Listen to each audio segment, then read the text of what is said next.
Today's topic of the stream, early morning off top. The first thing we're going to talk about this morning is a death of a famous Philly rapper in California. Why does that happen? Why does that happen? Now we're gonna narrow it down.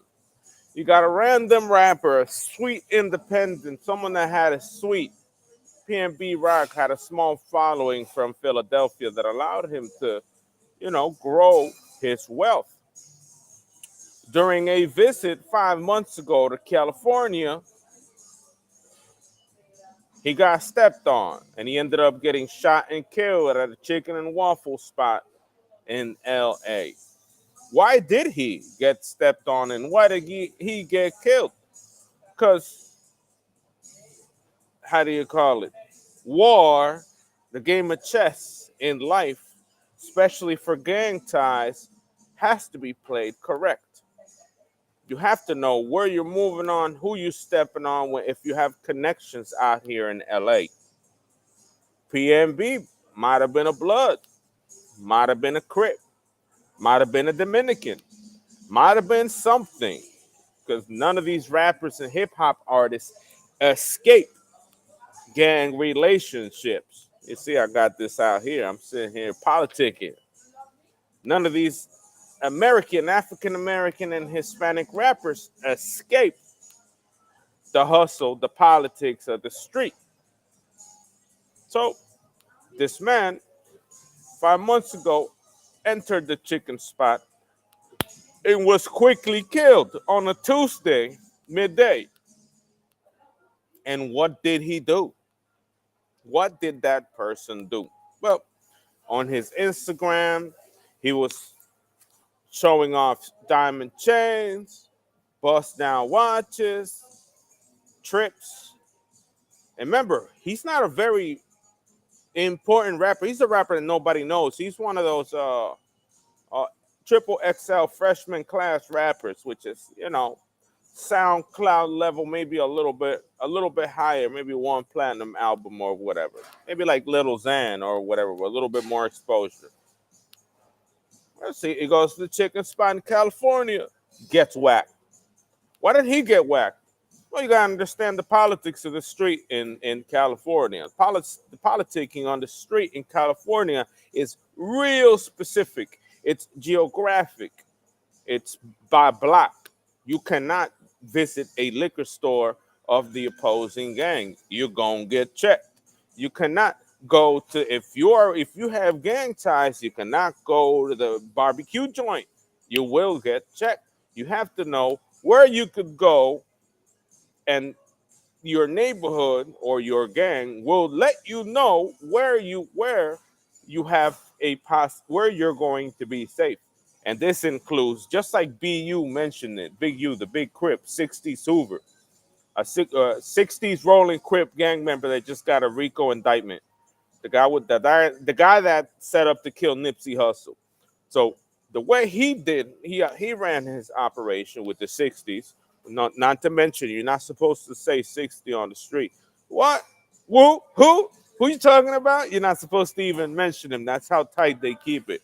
That's how undercover. But the way he did it is that if you have Crip associations on the East Coast, you have to check in. And the way you check in is that you got to make a purchase. Maybe you discuss you discuss drug trafficking activities. Maybe you got to purchase a cocaine. Maybe you buy a little weed from them. Maybe relationships. You do a little relationship. Maybe you give them money to be. If you have a lot of money, maybe you give them money. But in exchange, they might move guns over to your hood. You might get a soldier. You might get some bricks. You might get. That's basically where the transactions come from. When you see someone like a mafia member to check in and they give them money, it's always something in return. They're not just gonna pocket 50,000. They're gonna probably go send. You're gonna get weed once you get there. There's gonna be guns coming over there. There's gonna be maybe women in Cal. You're gonna get maybe a elite experience. Women, prostitutes, or whatever. That's basically how it works. It's not about extorting people to keep money. It's about making exchanges, making connections. So PNB went to Cali, got shot and killed within minutes of him. And he used to hang out in the mall, shopping in malls in LA or whatever, but immediately went into the turf, went into the trenches to get food and got whacked. Why? Well, if you check where he got killed, he was surrounded by Mad Swan Bloods at the corner of that spot, maybe one block that way north. The Swan Bloods were there. He was on 87 Gangster Crip territory north across the street of 84 Main Street Crips. So maybe the Crips took care of him, Maybe the Bloods took care of him for hanging out in a Crip spot. Because if you're a Blood over here and you're hanging out in Crip neighborhood, you best bet the Bloods are gonna do something to you, because you cannot be exposing you cannot be putting yourself in a position of making a fool out of them. It's like you're making them look soft. That's basically how it works. Nipsey Hussle, for example, brought YG, brought DJ Khaled to the Crip hood, and those people are Blood. Those people have blood associations. So when you see Crip on the video with YG or whatever, he's just saying that 60s rolling Crip, just like that. That 60s rolling Crip is soft, and nothing is gonna happen to YG in this hood. They filmed the video. They filmed both videos. DJ Khaled on the rooftop and YG. And within a few days later, they're already politicking on the phone. Yo, Nip gotta go. Nip is trying to make it look a little bit too soft, trying to make a little sweet rolling 60. And they immediately found a Blood to take care of him like that. Bam. And Big U knew it. The Rolling 60s gang member knew it. He said to another crash out, hey, yo, Nipsey's dead. Because they're already politicking. Remember, it's like the mafia. They communicating who has to go, who's violating the rules, who is doing what they're not supposed to be doing. So Big U, which is the 60s Hoover Crip gang member, called. The guy knew Suge Knight. The guy had deep blood and Crip connection when he was younger. So he called, and they blew Crip out the water quickly. Bang, bang. The guy shot him. They came back 3 times to pop him right there for disrespecting the set. And PNG, in this example, 5 months ago, went to eat at a Crip spot. So what are you gonna get if you're a Blood? You're gonna get whacked. You're gonna get whacked. You gotta know where you're stepping. If you're a Blood, you gotta check in. Which blood tie you got? Who said are you in? They're gonna tell you where you could go eat your chicken and waffles. They're gonna know a good chicken and waffles. It's not gonna be that one, but they're gonna know what chicken and waffles you gotta go, and you go to that one. You go where you're told, just like the mafia. Just like, oh, I'm coming to LA. I'm looking for chicken and waffles. Where do I go? Our place. Well, and you go over there, and all you're gonna find is good people. You're not gonna find you're not gonna be under stress and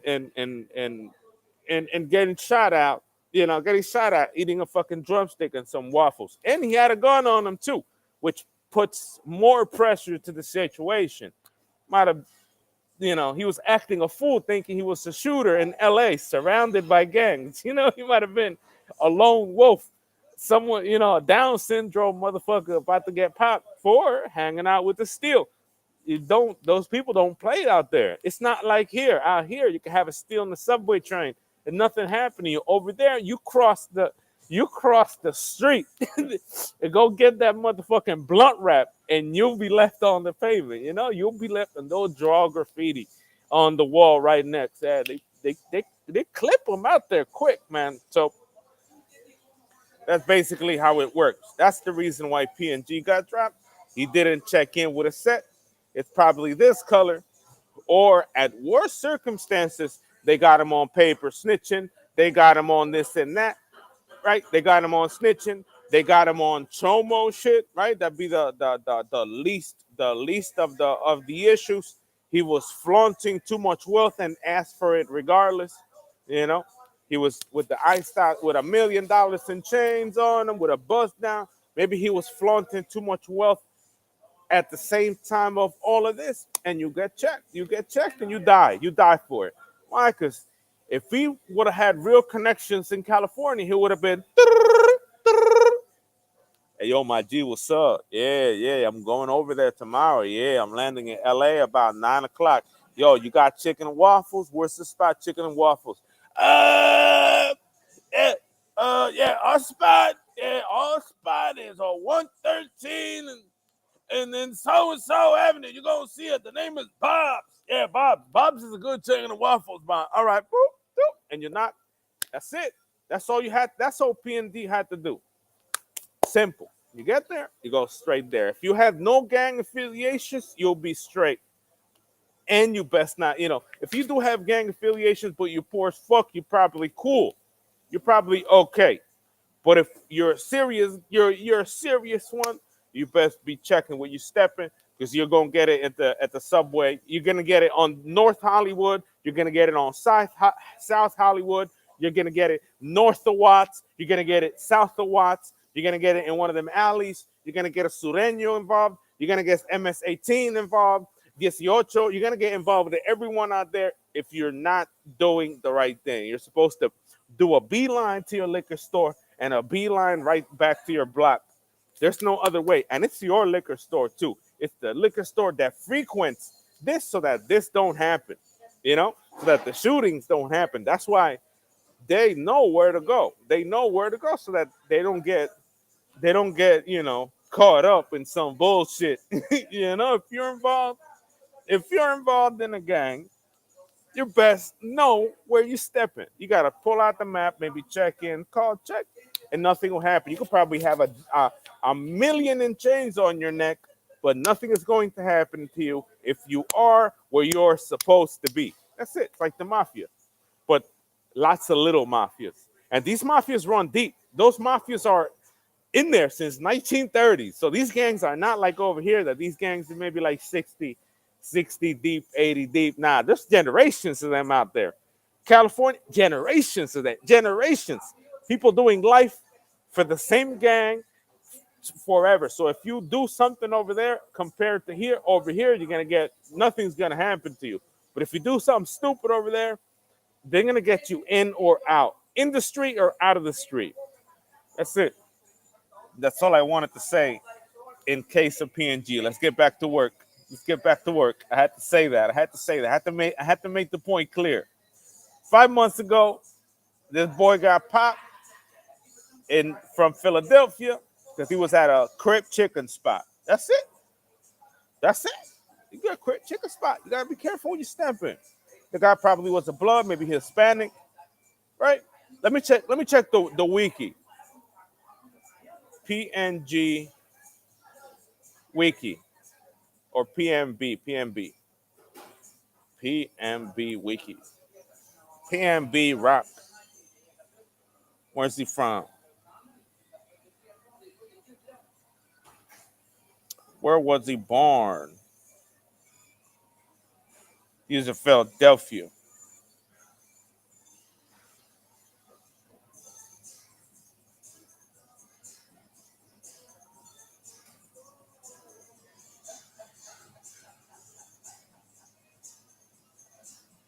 Yeah, as a criminal since 13, he's been dealing drugs and shit.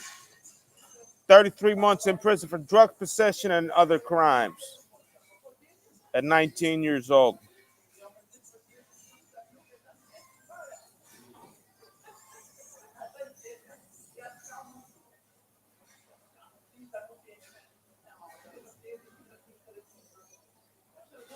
Yep,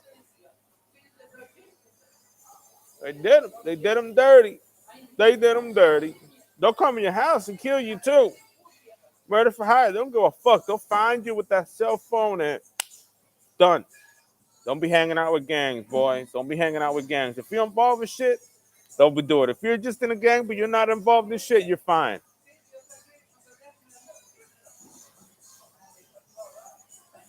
He dealt it, paid the price, baby. Paid the price. Don't show off. Don't pack a gun.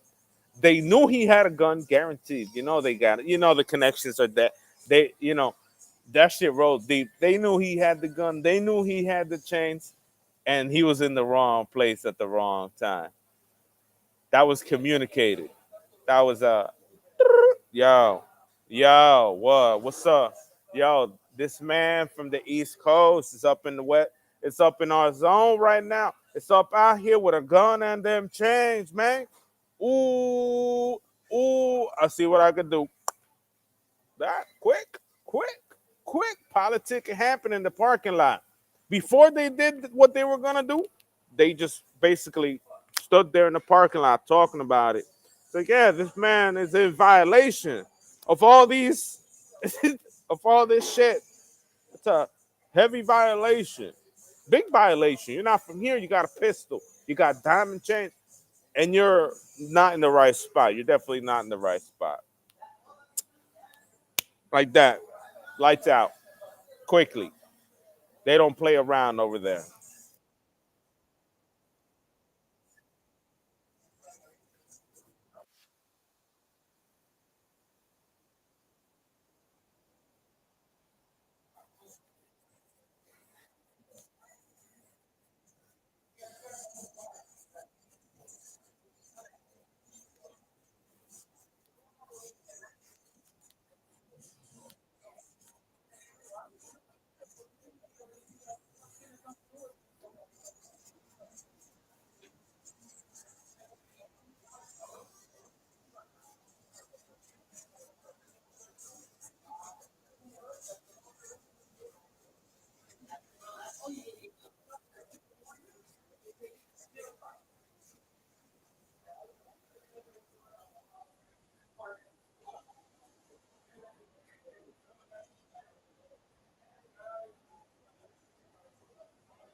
You gotta learn how the West Coast rolls, baby. It's not you gotta be careful and gotta be hanging out at Fleming's at the expensive chicken and waffle spot.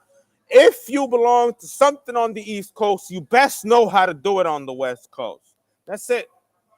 Because that's why you get popped. You know, that's how you get popped because you want to be acting all tough or whatever, and you go into the wrong gas station and you're gonna get it. I don't, you know, I heard what you said, Mac Muller. I heard what you said, but you gotta know the way they do it over here is sweet, way too sweet. Everyone be walking, everyone can have a pistol, free enterprise, nobody gives a shit. Nobody gives a shit. Everyone gets violated, right? If you got a problem, they'll violate you. They do whatever to you or whatever, and nobody corrects them. They could step on anyone's turf. That ain't work like that over there. You cannot be having a pistol out there if you ain't gonna put work in it. You know, especially in the wrong hood. If you're not from there and you got a gun, bro, you're a target. You're a target as big as a barn like that. Yo, this guy with chains and a pistol, this big. Like that. They wasted no time on that. It's not about going to the safe spots. It's if you have gang associations on the East Coast, you best know where you go on the West Coast. Because it could happen even on the Flemings or you know, they'll get you anywhere. That's how it works. They'll get you anywhere.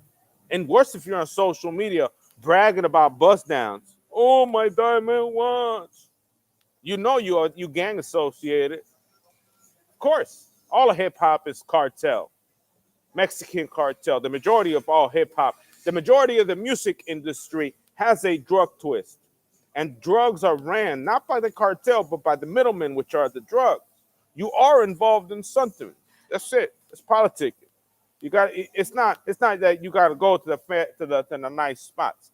You got to know where you need to go and who's your people, and they're going to tell you where to go. and might as well don't even go out. If you're gonna be packing diamonds and guns on you, you best eat inside. Order room service, hotel buffet. Do whatever you gotta do. Go shopping, this and that, and back into the cave. But don't be popping in the trenches. You popped in the trenches. You went straight to the hood. That's why they died. Straight to the hood and done. One and over. Yeah. No.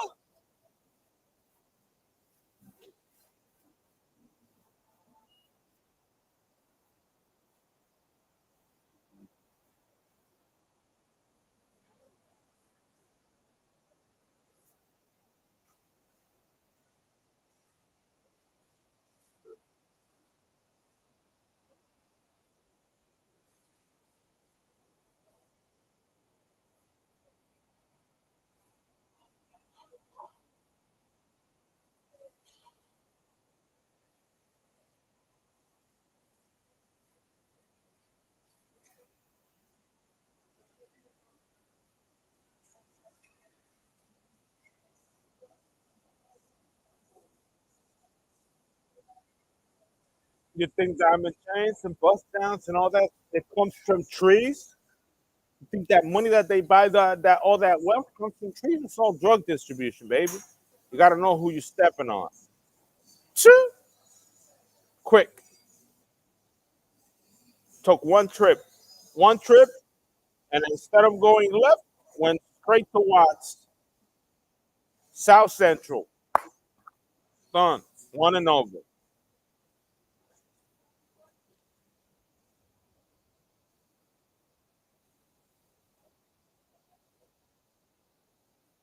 Shout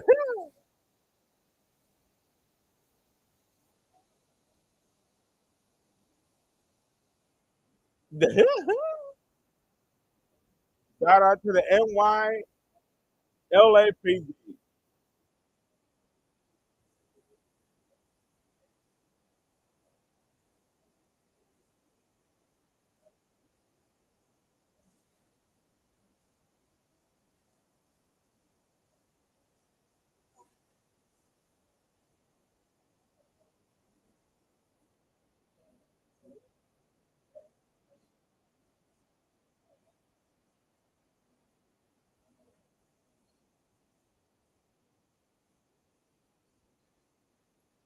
Of course, it was a setup. The police, LAPD wrote down on the report that it was a setup. Well, what you think?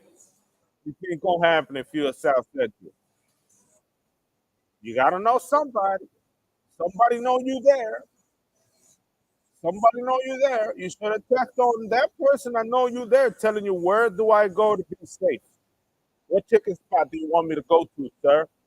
Which one? That one? All right, good. I'll go that one right now. You want some?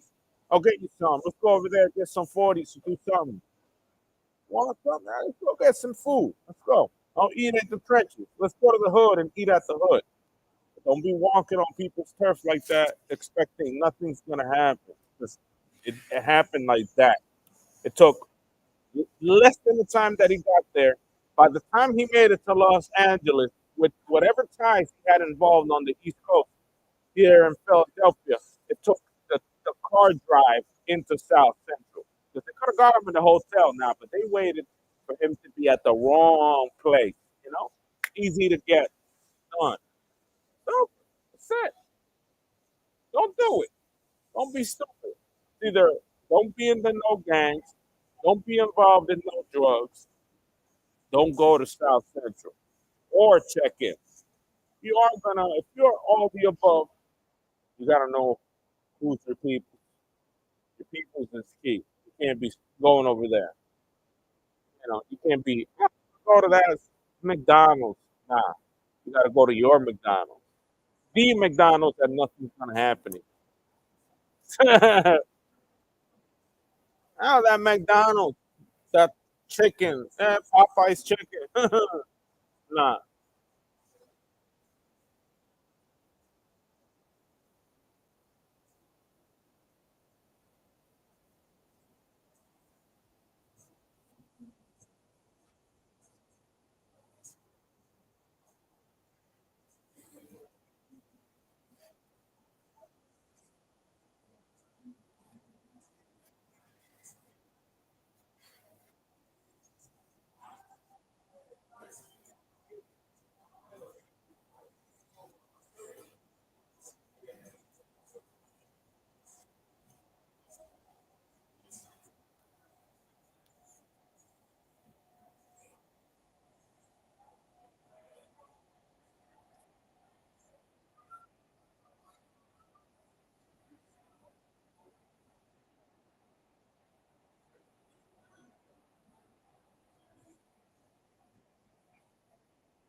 What's their association? Why don't they?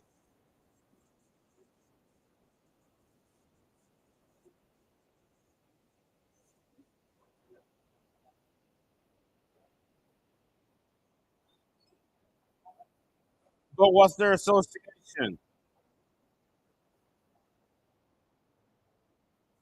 They must be involved in nothing. Nope. Nope.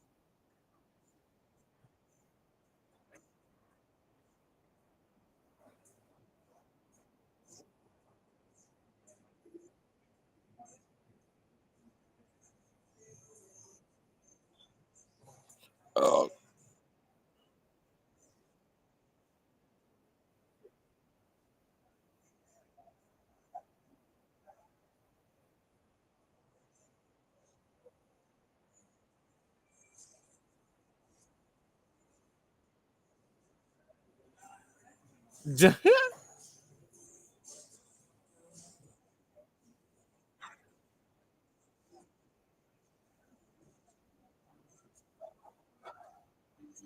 Heavy Trump must have been something. It had to have been gang association. Had to have been. It wasn't just a hit. He must have known Tron. Mr. Tron should have known somebody. What gang you from, Tron? What gang you from? Tron, what gang you from?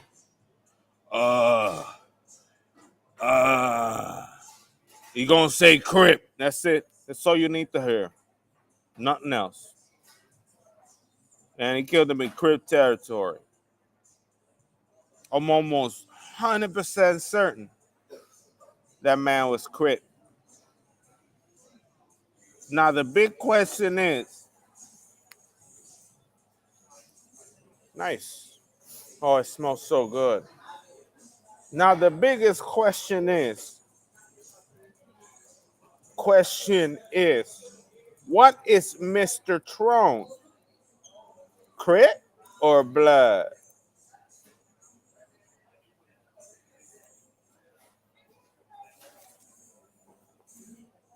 He be looking like Crip. He looking like Crip to me.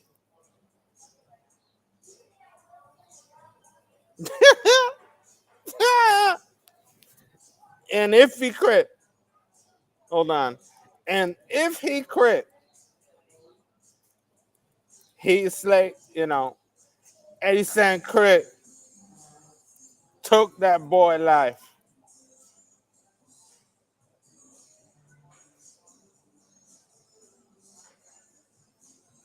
He did it on 87 Crit.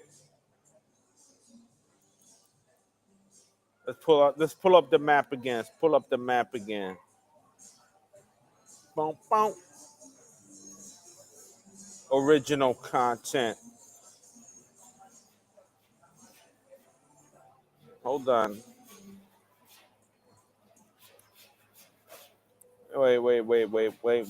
Wait. Chicken Chat GPT. What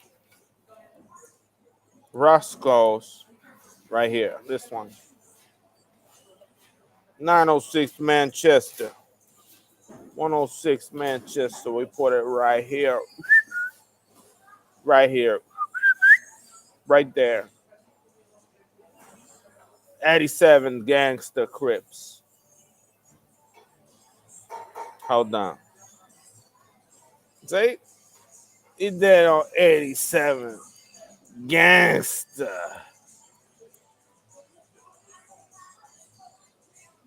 Crippin'. Straight up. He must have been blood. He must have been blood, boy. He must have. Way too flashy. Way too flashy, baby.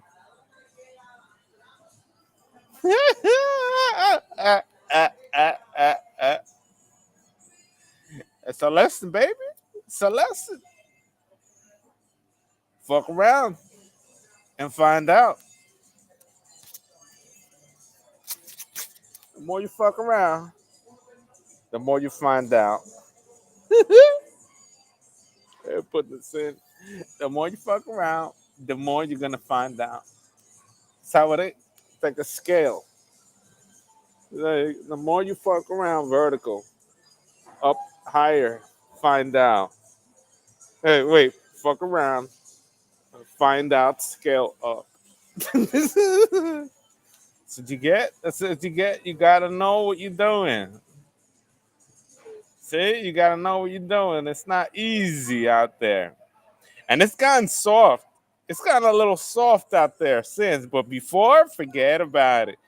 Before, right, 1990, early 2000, you would see them in the corner with the colors. Like you would see them in the corner, colors out. You would see like, oh, yellow, like, oh, yellow, yellow, yellow, green, green. Look, green bandanas. Ooh, ooh. Then you see, you drive through the avenue, Hoover. Oh, look, blue, navy blue, baby blue, or the caps. Mariners, 60s. Seattle Mariners, that 60 crit, that's this and that. You would see them. They'd be out there, bro. They'd be looking to see who is going to come into their shit. Now it's gotten, all those people are either dead or in jail. But back then, you would see them out there, bro. Full uniform. Like a video game, bro. Like a video game. Serious. That's not a joke. That's not a joke. This shit's not a joke, man. you you just drive. You'd be like, oh, look at that. And then the white bandanas, the Hispanics one, deep in the corner, like when you do a U-turn, because there's all of that, all of South Central, there's lots of dead ends. So you see lots of dead ends, some alleyways. So in a dead end, you would find a green bandana, a white bandana, depending on where you are. That's how that shit is, bro. You get carjacked up in that motherfucker quick like that. Get out your car. What? Oh shit! You made a wrong turn. That's what you made a wrong turn. You gotta be careful out there. You gotta be careful. It's like yeah. You're driving around. I'll wait for you here. Oh, he's cool. He's cool people. Like that. Serious, man. It's not. It's not a joke. It is not a joke. I knew Chris Breezy when I was younger. I know Chris Brown since I was a baby. I know Chris Brown since first, second, third, fourth grade, and I remember him out there. He was fucking wild, bro. Like you be in the wrong spot, and you have to run to your car, bro. You have to run. Oh, where you live? Oh, this you gotta run and do like a coffin and jump into the back seat of the car, running. Jump in, not to be seen there. Like he cannot be seen. It's a war. Colors was real. It's not like now. Everyone's sweet now. Gotta run out that motherfucker, jump. Oh shit, done in the car because they think you're doing something. They think you're gonna hurt somebody. It was bad out there, man. Colors everywhere. You can see them. They hang out. Oh, white tee. Ah, the cap. Oh, Yankees caps. Oh, Seattle Mariners caps. Oh, red caps. P on it. Oh, how do you call it? Pirates. Pittsburgh Pirates. Oh shit. You start seeing these caps, and they all be wearing it too. They all be wearing that motherfucker. You gotta be careful. You gotta be careful. You can't wear caps out there. Don't wear caps. Don't wear shirts. Go out there in the suit if you can. Look discreet. Don't be flashing because it's serious. I remember, I stayed for 2 weeks in California, and I was in a Hispanic block in the hotel. The hotel was in a Hispanic block. I forgot where it was. I wasn't paying attention because I was with my mom or wherever. My mom had to go to Corona. Probably Monster Energy or whatever. You have to go somewhere related to some chemical company, a lab. So you have to do something in a lab in California near Corona, California. And I stayed in a hotel studying. But at night, I went to the gas station and came back. and the low riders spinning the block. Hispanics. But I mean low rider, like the license plate is on the ground and they be pro pro pro pro pro. And I'm sitting there looking, and the Hispanic went around and around and around. I'm like, yeah, it's a Hispanic block. Let me get back inside. The same car, bro, like spinning. That's what they do, bro. They do that. They do that. So if Hispanics do that, imagine what the other people do. Imagine what they be doing around their block. They be watching. Who in there? Who's in that hotel? Who's in that gas station? Who's getting that blunt wrap? It's like that. Soldiers operating everywhere. Lookouts. Brrr. And they had a mean look to them too. They had like the grease back, slick back. It was a like not an El Camino, but like a really long Oldsmobile style vehicle. Really long, painted different colors, like a dark green, purple, slammed to the ground, nose up, and just and around. I said, no, no, no. I gotta go back to sleep. I'm going back in my room. Bye. I'm going in. Oh yeah. Yeah, that was crazy. It's like that, bro. It's like that. They'd be out there. They'd be out there watching, waiting for shit to pop off or popping shit off. That's what you gotta check in. That's what you gotta know. You gotta be where you're supposed to be. If not, kaput.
Yeah.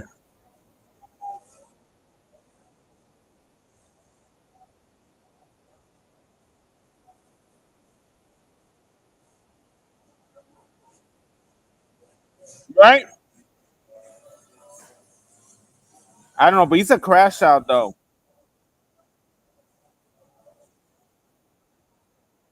Now remember that this guy likes to abuse other people.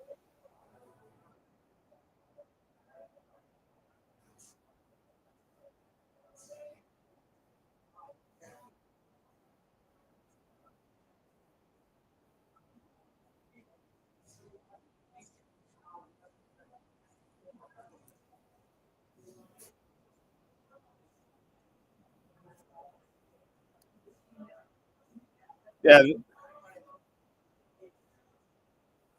the Hunts Point violate strangers, bruh. They own people. These kids don't respect nobody. Anyone can get it, and they know nobody in this dish. Straight up,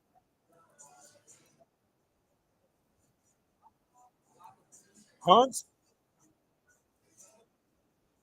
violent on women, strangers, homeless, innocent people on site, jailed for jailed for the right thing, not for the non-innocent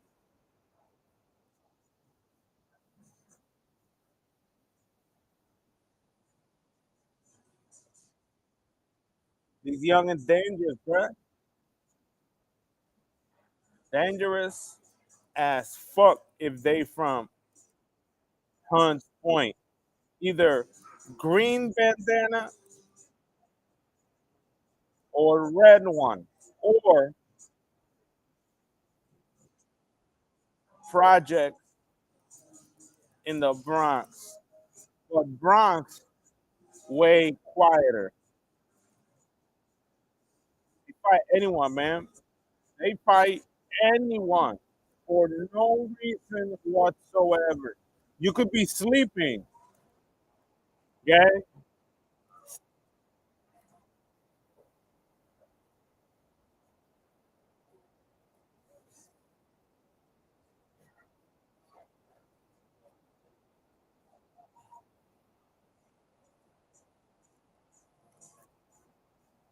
Get pillowed by their children fists.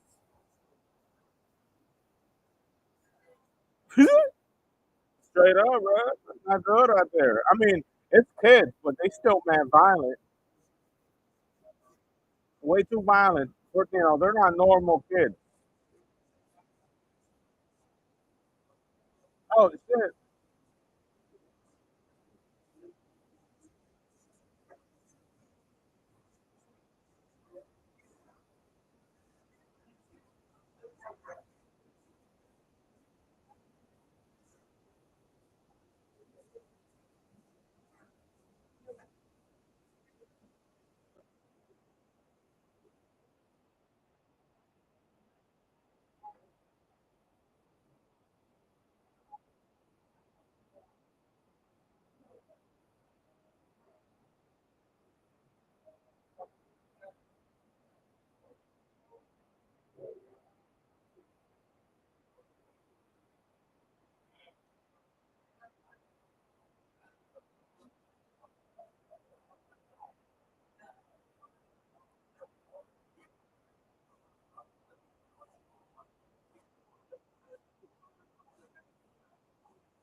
It's serious out there. The Hunts Point people is crazy.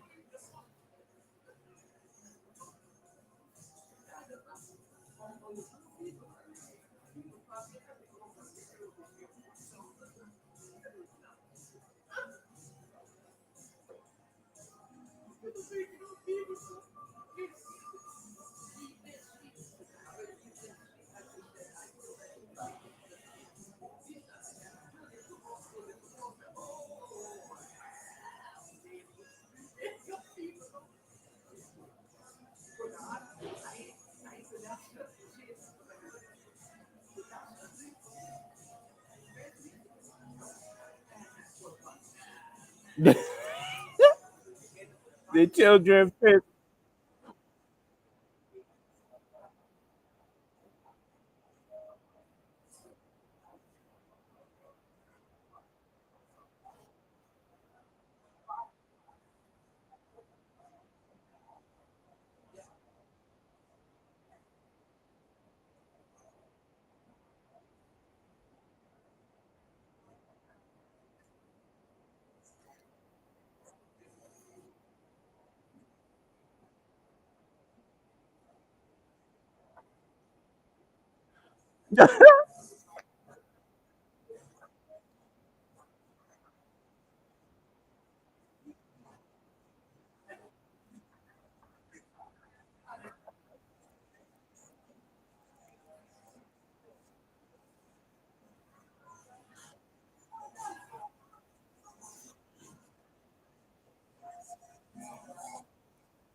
You go snitch, right?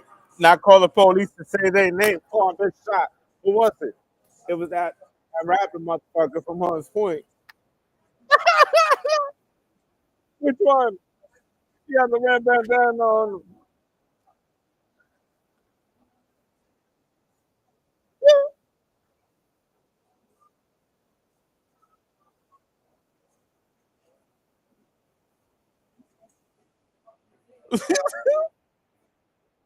Hey, shit.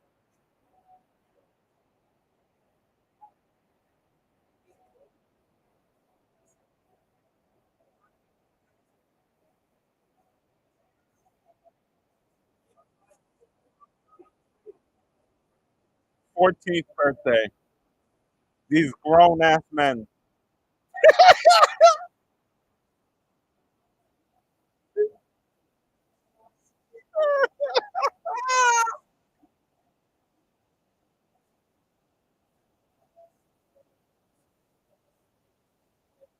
Yo, I really live this shit with a gun in his hand. I really live this shit. I live this.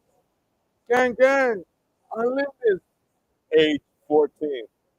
On blood. Age 14. Look, I've been shot. He fell from the bicycle, but he claims he got shot. He got a big scrape. He'd be like, yeah, I've been shot, gang, gang. Youngins are crazy out here. Crazy. Especially the Hunts Point. Bronx, not so much. The Bronx, they're older people. But Sugar Hill, Hunts Point, you don't want to be on that train. No green train, no 7 train, not 2, not 3, not 7 train. Nah, you don't want to be in there with Memphis. You know, they be looking. I remember when I got hit, when they hit me asleep on the 7 train, after they hit me, they didn't do nothing. I mean, it was hard. Definitely I hit the wall when I got punched. You know, not the wall, but the seat. I hit the seat when I was sleeping. Hit the wall, but I got up like nothing. You know, I wasn't like concussed. It wasn't a hard hit. It was tiny little hands. You know, little people hands, children's hands. So I got up, and once we got the Queen, they dropped their drawers. They dropped their pants. They were green color. They had the neon green color, and the one who hit was wearing red. So God forbid I got I don't know stomped or hit on by K Flock himself. But he's going to jail. Maybe it was K Flock. I think it was K Flock after recognizing him on the image. So I was sleeping on the 7th train on top of my back like nothing, and I get woken up by K Flock hitting his own people. Just boom, boom, boom, boom, boom, boom. And I'm sitting there like, oh, you woke me up, and I stood, but he stayed on the same platform. He left after punching. Like he got on the they got on the platform and left. But the kids that were sitting on the other platform, they dropped their pants down to their ankles. They were just sitting there like naked, laughing. But I mean stupid children shit. You know, like kids gangs. But I'm talking about they pants, the jeans to the ankle, and looking and smiling. It's like, yeah, dude, he did nothing to him, man. He did nothing. Like that. I'm walking with my bag on, walk the Queen. I'm like, yeah, they hit my head.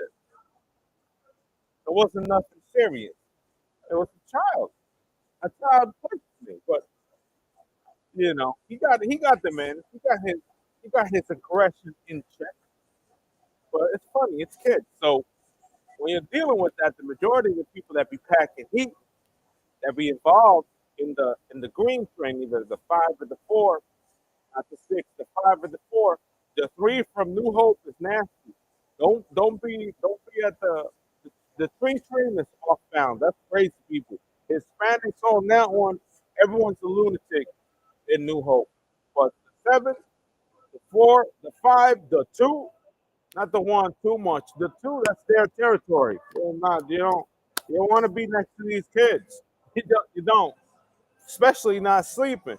You end up sleeping like that on the caboose, right on the end train. They be kicking the conductor door, smoking weed in it, playing with the lights in the door, ding, ding, ding, ding, in there. If the conductor machine is on, it's all kids, it's not adults. People really banging out here. They 14. They blood, but they 14. The hands be this big. Hands be this big. Like the close fist be about this big. That's how big they are. They punch like a kid. He's sitting there like, dude, who's hitting me? Dude, that's not a man. Dude, who's that? Who's that? Oh, it's kid. Ow. They didn't even hurt after. It did not. I touched it, looking for sensitivity. If something hurt, something broke, not even a chichon, nothing. Just normal. He didn't hit the eye, just hit the head. So I had my head sort of covered when I was sleeping. My face was on the pillow like that. Boom, boom, boom, boom, boom, boom, boom. A kid is hitting me. On God. On God. That's how it is. And they go to jail for doing stupid shit. That's what the video's about. K Flock in jail. K Flock sentence. Hold on. K Flock sentenced to jail.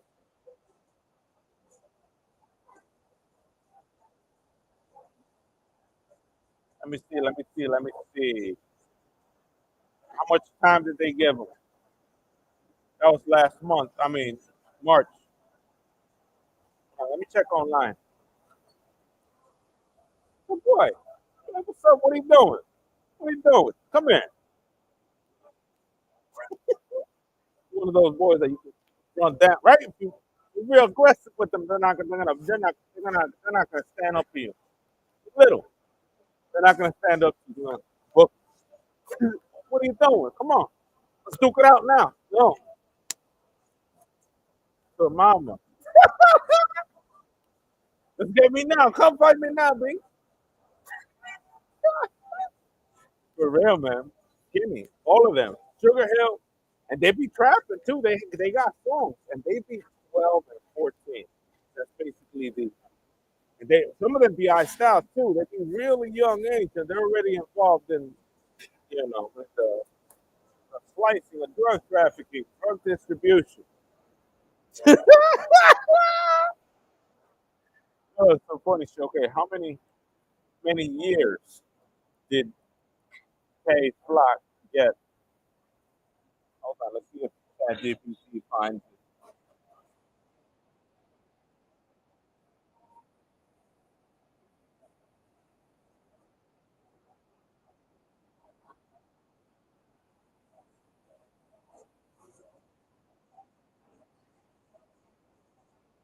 Damn, 20 years. Again, him 20.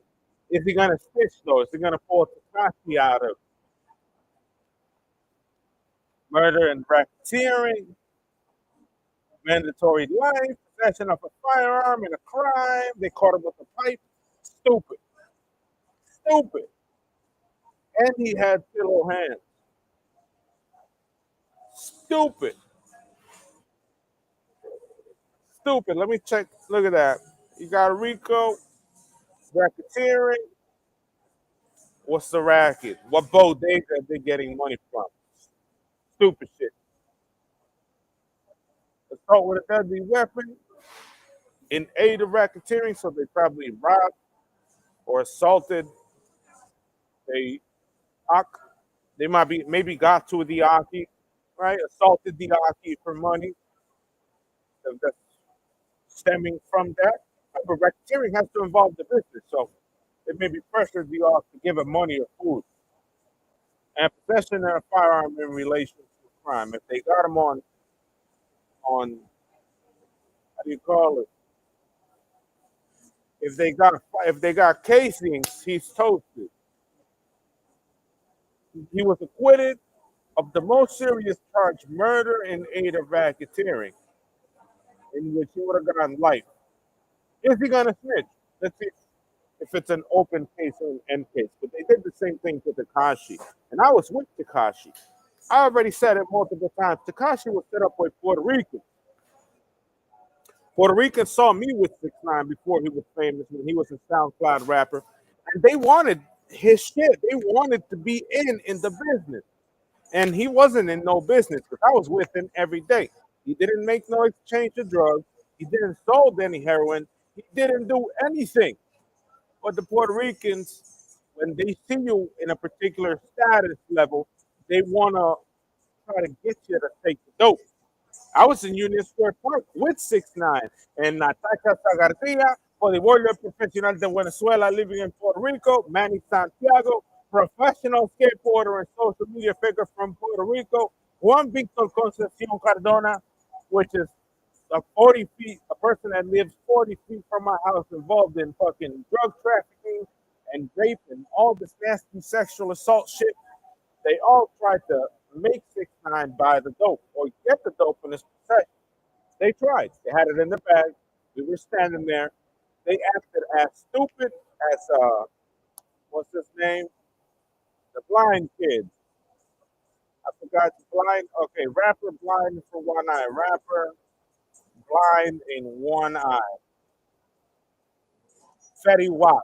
As stupid as Fetty Wap. Fetty Wap also caught a Rico drug and gun charges, and Fetty was reckless, stupid, with bricks and bags, drugs in public, like that, in a plastic bag in front of everyone. Nobody gave a shit. Nobody gave a shit like that. He was stupid, stupid. Fetty was had no secrecy, had no, no meetings, no nothing in front of you. So there'll be a crowded Union Square Park and bring the drugs right there. So the Puerto Ricans that night, me sitting there with 6ix9ine. 6ix9ine didn't even have tattoos on him yet, or started to get. He got the face tattoo. He got the 6 lines in his body, and they tried giving him the brick of dope, and it wasn't just a brick. It was like a 6, 7 pound pasta, all paste, heroin paste, not heroin, heroin paste. Looked like shit. This big and this thick in a plastic clear bag. Trying to get them. And we stand there. I'm looking at 6ix9ine. He's looking at me. We're looking at her. She's looking all crazy, like with a bag in her hand, like a fish out the water, stupid ass Venezuelan ass bitch. From the corner, you see Manny Santiago with a camcorder. And Manuel Santiago, DEA informant, with a camcorder. Recording, recording us three on scene. From the left of the park, Juan Victor Concession with a pistol, walking towards the group, like wearing a gray suit with a pistol coming this way. As Manny's recording from a straight angle when we were sitting there, DA rushes them. DA runs to Manny Santiago. Natasha leaves with the break, running to Manny, arrest Manny. Lloyd Banks, the rapper from G Unit, grabs Juan Concepcion, puts cuffs on him because Lloyd Banks sort of cop. I know him since a young age. He was a weed dealer back in the day. Puts cuffs on him, takes the pistol from him in visual. He walks to Manny Santiago towards the DEA agent. Lloyd takes the gun, puts handcuffs in his back, and takes him downstairs to the precinct. So they tried. And then after doing that to 6ix9ine, to Daniel Hernandez, they broke the door. They wanted to force themselves in where I was staying with 6ix9ine. They wanted to force themselves in the apartment. They broke the door because we found a place to remember. 6ix9ine had very flashy places to stay on Instagram, but those are hotels. His real place to stay was a 3-story duplex next to a supermarket in Brooklyn on the Red Line. Somewhere on the Red Line, there was a duplex, basically a station. You get out, there's a 3-story. I was staying on the room to the left. The kitchen, what's outside that room, there was like a sofa. I slept on a sofa. There was like a mattress on the ground or whatever. We chilled there. And 6ix9ine had the studio where he was making his music on the attic of that place. So they broke into there too. The Hispanics chased us from Union Square. The people trying to get him to break chased us, broke into the door, precisely after Kim Kardashian went in there. Kourtney Kardashian was up in there. Kanye West was in there because they were making music with 6ix9ine. Kanye and Tekashi was doing things with music. So I remember Kanye pulled up, Donald Trump pulled up to that apartment. The actual president pulled up to that motherfucker, and they wanted to force themselves in the household. The same people trying to deal him the brick. In the end, he got a RICO indictment for Trey 9 gangsters, Treyway or Trey 9 blood gangster, or Trey 9 blood, not gangsters. And it was the Puerto Ricans that gave him the dope. But that's an off case. If I would have been on that stand, on that trial, they would have been locked up for life. Every single name in my book, because I wrote a book about them. I wrote an entire book about what they did to my girlfriends, and they're all involved. every single one of those individuals, including Natasha Sagardia, were people that are trying to, clout chase, trying to stop me from pro surfing, try to stop me from pro skateboarding.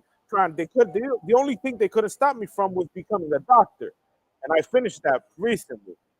But they're involved in the business, and they had to suck dick straight up. They sucked Kanye West dick. They had to be involved. They were sodomized. They were abused up in that apartment. They had to deal with the consequences of, you know, coming up trying to be where I'm at. And I was safe because I'm in a room. I'm not involved with whatever was happening out there. But they asked for it. Whatever happened to them, whatever trauma they got from having to stick black dick in their mouth, it's their problem. You understand what I'm saying? That's what they deserve for kicking in the door, snitching. Oh, I'm gonna snitch if you don't give me money. Blah blah blah blah blah blah. And they ended up giving him the brick.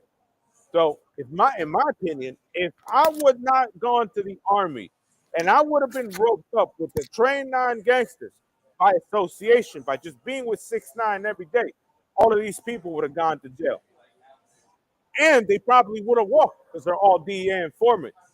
Carlos Franchi, DEA informant. Manny Santiago, DEA informant. Natasha Sagardia, possible informant, Puerto Rican police or somewhere else. Just dangerous people. And they crowd chase. The difference is that they want to get to the money. If you're making money, they want to know how you make money. They want to know how much money you got. They want to give you losses. They want to break your things. They want to break your car, fuck your girlfriend, sexually assault them, create, use them for drug trafficking, do this and that. So that's the street. That's my word on it as a doctor. That's what they did. So the brick that 6ix9ine confessed to in jail was for Puerto Ricans. He didn't mention them. He didn't mention who he got it from. He just said he sold the brick. He sold the brick that they forced on him. Forced, not a transaction. He wasn't interested in dealing drugs. They forced and gave that shit to him as a bait to catch him. That's it. That's how they did it. Just to get to the money, just to get paid, just to extort him over time. Because that's what they do. They give you the drugs, they turn around, they leave, and then they come back with a pistol to take your thing. Oh, let me get the chain, let me get some money, let me get some money. You owe me, you owe me, you owe me, you owe me, you owe me, you owe me. So that extortion could take place after you fell for it. But 6ix9ine didn't fall for it when I was there. He did not fall for that bullshit while I was present. He fell for that later on when he had to stand in court and say that he did what he did to be let go in 2, 3 years, and he's still in protective custody. So these people want to break your door to go to be where you at. When it's money, they want to be where you at, and the only way you can get them to leave is that you have to chop them up. I said it. You got to chop them up. The only way you're supposed to get them off of you, if they're not there to kill you, is to chop them up. Is to remodel the bathroom after, uh, you know, into pieces, thousand little pieces into the garbage. That's the only way you're going to get rid of these Puerto Rican pigs. The only way. There's no other way. And 6ix9ine was not the only victim. I was a victim. Manny has other victims. Carlos has other victims. So I'm a victim of them. 6ix9ine became a victim of them, and PR has to go down. PR doesn't deserve nothing. Nothing. They don't deserve shit. They don't deserve clout. They're all a bunch of monkeys, a bunch of degenerates with four degrees of sexual assault in their life. First one, two, three, four in sexual assault. They don't care. They kill women out there, and nobody says shit about them. They spread them around, right? They droga jal, right? Jale, jale, reggaeton music, jale, which is a drug teenager in which they gang rape, and then they fucking chop her up and kill her. They open her body like this. They pull out organs, and they end up burying her in the sand somewhere, getting rid of her. So they are into women over there. They're into killing women over there. And I'm experienced in that. I know what I'm talking about. I've seen it with my own eyes. How my girlfriends were victim of these men. How strangers were victim of these men. This is what these men commit to. They have no respect for women in Puerto Rico. Women to them, they are more interested in the feces in their body than they are of the woman themselves. They open their body cavities this big. We're talking about vagina with rectum together, opened up like a chicken, put money, drugs in there. They use them, they kill them until they're removing organs from inside their body, from the inside out, and dead. That's what these guys do. The only way to get rid of them, still free, still connected to the government, is to grab a nice curved thin knife and, go go to town. Head, rib, crack, break the rib, open the sternum, start removing shit, motherfucking do them like a cow so that they go away forever. And once they go away forever, someone is going to take their place. And they have already trained. They have other kids younger than them that are already into the same bullshit. Because it's cultural. The problem is cultural. From my father out. Their problem is up here. Straight mental illness and cultural. They involve the entire neighborhood in gang raping a teenager. That's how visceral is Puerto Rico. And I'm ashamed of being born there. But I know the truth. And they can't escape that shit. What they did to 6ix9ine, what they did to me, they can't escape that shit. They're 2 inches, 2 minutes close to entering the wrong household, to doing something inappropriate to someone else, to being caught in the circle of what they've done to other people, to end up in a bathtub, like finger, arm, elbow, chicken, meat, nerves, top, top, into a bag like if they were chicken, like if they were motherfucking rib tips, boneless rib tips, Chinese food. Straight up, bro. It's serious, bro. Puerto Ricans are stupid as hell. They dangerous as a motherfucker. They way too dangerous, and they still free. The law in Puerto Rico has no means of catching them. American ju- agencies, just like the DEA, are retarded enough to give these people clout or power or money or influence or help them or, follow their lives, their loopholes. And unfortunately, in PR, there's a how do you call it, a tendency that the informant is the most dangerous guy in the hood. Because once they become informants, once they're in and they give them a gun and a badge, they be raping women. They be catching AIDS. They be using drug money to continue transacting more minors and continue fucking more people, actually fucking people, to continue drug trafficking, to pursue more murder, to continue in their life. That's basically how it boils down to. Once any of these Puerto Ricans get connected with federal agencies, they become the worst people in the street, and nobody could do nothing about it. If they got a file, they help people do certain things, and unless they're real federal, not even the deep federal guys, the ones wanted for the U.S. Marshals, the big cats don't even do this because they know that they're going to get caught. You understand what I'm saying? That's basically the end result of agencies like the DEA, all these snitching programs from NYPD, all these snitching programs from Puerto Rico, in California. If it's a snitch and he's snitching to you best bet that's the most dangerous motherfucker in the hood if they haven't violated him already. That's the one committing the murder. If he has DEA in his phone and he could just dial a phone and press the number, just call and go so that whomever's receiving the phone call listens, you best bet shit's going after. You best bet he knows. So they become, unfortunately, the most dangerous people. And I've seen it. I'm a testament of their behavior from kids that they were innocent and they were nice and they didn't get any women and they had no girlfriend and they, oh, I'm ugly or 3 2 1 I need a girlfriend to be an informant and murderer. From a child to a murderer by 21. So from 14, 15, get a little resentment in the hood. Let's say a couple people putting a gun at him, got him a little afraid, or maybe someone important gave him a gun, right? Or some rapper or whatever. Give a young child the gun to keep and hide. He keeps the gun. He's using it on random small people in his own neighborhood, and he opens up and he starts becoming a little savage. Or from the hood, let's say someone in the hood aim a gun at this child. He's 14, 15. He catches some resentment. He comes back. He asks for a rifle. He finds a rifle. He becomes an informant. He comes back with a rifle and shoots somebody with it. Then from shootings, they go to shooting at other people without aiming. Because when they're young in PR, they're not really into murder. They're into shooting together. It's something about they have this pride that they want to gang up. They want to group up and shoot at people from a distance, but they're not. They don't have real intent because they can't aim.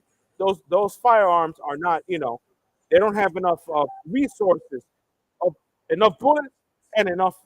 To zero in their weapons, and they go from that shooting in groups to see if a couple bullets hit a car to actual murder. They go from 16, 15, 18 shooting in groups to go actual murder. Point blank shit.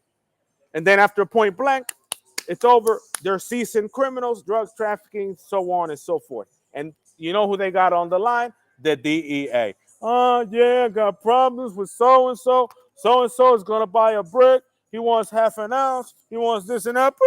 Talking on the phone like a motherfucker. And the DEA be roping everyone in the hood. And the one that raped 16 teenagers, killed 2 women, and still involved, hanging out with Lil Wayne, right? Hanging out with Lil Wayne after giving AIDS to half the neighborhood, half the teenagers, minors, under 21. The one that fucked everyone under 21 in the same hood, hanging out with Lil Wayne. That's the one that's nobody want to get caught, That's the one that, rapping, he's a social media figure, he's a pro skateboarder, he's this and that, he got the clout, got the diamond chain, he be kissing the diamond chain. Pop, pop, pop. It's the only way. The only way is to catch him in the wrong move, break the phone like that, bah! Toss it in the garbage, and throw them out in bags. Because the DEA is not going to do nothing. Those are failed programs that cause people pain and suffering. Real pain and suffering. But we're talking about extreme pain and suffering. Remember, he has a lot of money. When people are poor, they do anything for money. So he ends up fucking with a bunch of minors. He ends up shooting and killing. He ends up doing all these things because he got the power. He got the power. He got the phone. He got the connect. He got the DEA. He got video cameras. He got cars. He got all this shit. And that's the people you got to get. That's unfortunately the people that nobody wants to talk about in neighborhoods, and the ones that are real tight with celebrities, with social media figures, socialites, blah, blah, blah, in Hispanic or Puerto Rican culture. It's a shame. It's a shame. I'm ashamed of being Puerto Rican thanks to them. I'm American and white based on those people because I know them. I have a profile on them since they were teenagers. They started doing this. They started with guns, aiming at people near the neighborhood, looking to threaten people. In other cases, they in the hood. Someone sort of threatened them. They felt a little afraid. They bought rifles. They killed somebody with the rifle. They started blowing at cars, real blowing. We're talking about 100 rounds to a car from a distance until they're actually murdering people. Maybe graze someone, give him a little scar on him, maybe, not lethal. As they get to 21, they're not lethal. 22, 23, they're lethal. Drug trafficking, and they die in PR 40 years old. We're talking about from cradle to grave, 40, 50, 60. Nobody does nothing with these people. Nobody even looks at them. They don't even bat an eye. Why? Because, look, Policía Puerto Rico, sí, mira, yo tengo aquí un tirador, mira, trajo crack, trajo droga, sí, sí, ¿cómo se llama? Ah, tiene camisa azul, está en el punto, sí, sí. Because of that. Because they could call cops or they got the DEA online. Serious, man. It's dangerous shit. Those people are really dangerous. And you're the target. If you have money, you're the target. If you're saving up, you're the target. If you're flashy, you're the target. If you're like 6'9", selling reps, because he wasn't involved in heroin. He was involved in tennis shoes. He was up with Fat Joe as a teenager, as a kid, with Fat Joe in my godfather's house, exchanging reps. He had money to buy shoes from from Fat Joe up in Union Square Park. I sat there. I saw him get reps, 6 bags of tennis shoes. He's like, what's that? He's like, I'm going to sell them, making thousands of dollars, exchanging some Nikes, some Jordans. See what I mean? You know, up in a scale, up in a price, maybe buying for 500, 600 from Joe, making 1,500, 1,600 on a pair on site when New York was good, because now nobody got money like that. That's 2009, 10, 11, 12. Nobody got money for J's anymore out here. Everyone's high on their own supply. Wasn't on nothing. He was getting, he was getting his chains. He was getting his things. He was exchanging them. Oh, let me give you a chain for them shoes. He was doing this thing until the Puerto Ricans came up and got him involved with the dope. Tried to get him hooked on the dope. Ended up getting caught with the dope. And game over. Had to say that he did something. But I would have said names from day one and locked these DA informants up. DA informant A did this to him. DA informant B did this to him. Went into his room by force. This is not a legal case. You're talking about forcing someone a heroin brick to then, give them a RICO case. You're talking about forcing someone drug trafficking, forcing someone large amounts of narcotics, pressing them for them to grab the bag. It's not the same. That's not a drug dealer. That's all I got to say. As a doctor, Dr. Warren Bonilla, let me sign. That man's not a drug dealer. That man was set up by Spicks that should be gone. And the DA knows that they should have been locked up since before they turned 25 because they're lethal already. They got murders. They got kills. They be killing innocent people. He be raping, giving AIDS to females. Point finger like that. Because we're tired of them. PR's tired of those people, man. I am tired. My uncle is tired of those people. Big time. Because they've been trouble since they were this big. Nobody likes them. Nobody likes them. Nobody's their friend. They come to the hood acting they from the hood. They're not from the hood. They were not raised there. They came from Massachusetts to cut hair in the hood, right? And get involved and immediately pull up with money and build an empire. You see what I mean? Come from Massachusetts, from abroad, from over here, whatever, go with them, build an empire. It's not right. They're not good people. Taking advantage of poor people, poor women, of real poverty, and then become seasoned criminals by age 25. By 2009, they were seasoned criminals. We're talking about pistol packing in New York in front of everyone. At 25, 26, 9, 10, 11, 12. By then, since starting their criminality, 15, 16, with machetes, right? With long knives, with guns, some of them with pistols, seasoned criminals by 25. That's not right. Abusing of people who they think are easy or cherry. Just for money or for laughter. They want to play God, puppeteer the direction people take. In their mind, they did not want 6ix9ine to be a star because he was with me. That's it.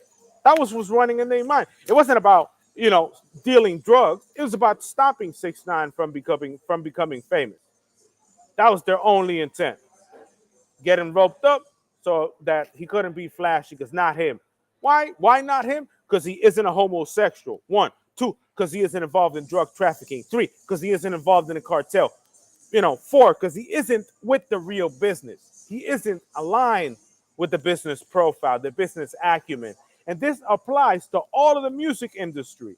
If you don't have cartel connections, if you're not dealing drugs, if you're not doing what everyone else is doing, you can't be a musician. Because they utilize your money from your record sales to deal drugs. They need you to further their drug distribution. And that's why many artists get killed, die, are still in the game of drug dealing or drug trafficking because they can't escape it, because it's pressured into you. Because if you're Jay-Z, they're looking for that payment. They need that money to continue pumping Colombian fentanyl or Mexican fentanyl into New York City streets. You know, when you're young, when you're in the middle, these people are gonna chase you. They're gonna chase you, break the door into you, rob you, do this and that, pressure you, politicking, up in your face, this, that, drugs, so that you end up falling, go under. How you call it? You could be a self-made superstar, but all these Puerto Ricans know how to do is make you under, make you, go from neutral good to evil. And that's where you get roped. That's where you get involved in gangs. That's where you get killed. Just because they don't want you to be famous. When they're doing that to you, it's because you're not involved and you don't deserve to be famous. Because to them, in their mind, you got to be a badass. Oh, to be famous, you got to be bad. You got to have a gun. You got to be a real criminal to be just like them, to be just like the people they admire. That's it. I'm going to keep it quiet now because I've been talking for a minute and I got to get to work. It's 10 o'clock in the morning. Today, we're having hot dogs. I want hot dogs today. Some hot dogs, baby. Let's continue listening to these news here.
Mahmula, a little bloody.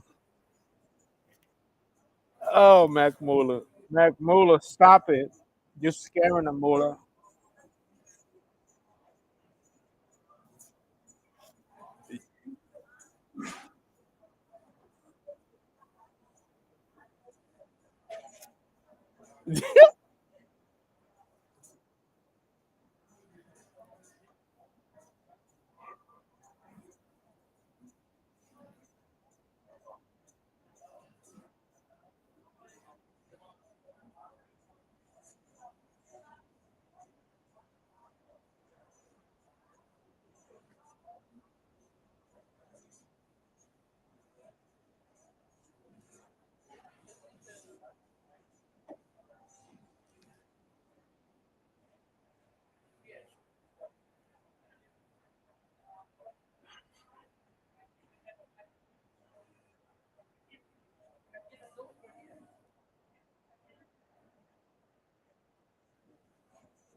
If I'm lying, I'm flying. But it's so funny. I gotta see that again. If I'm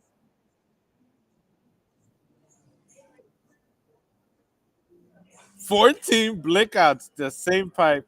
Oh my goodness. 14 murders or 14 ags.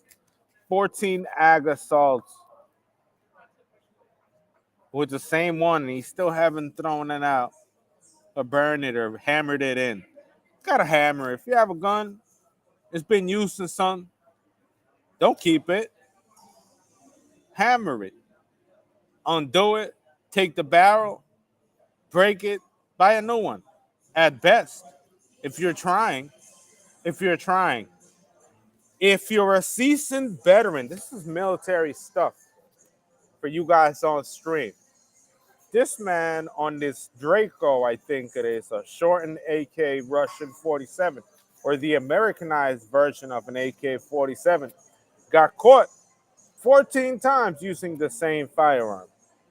How do you do it? How can you do it unless they're throwing it out in the ocean? It won't get caught.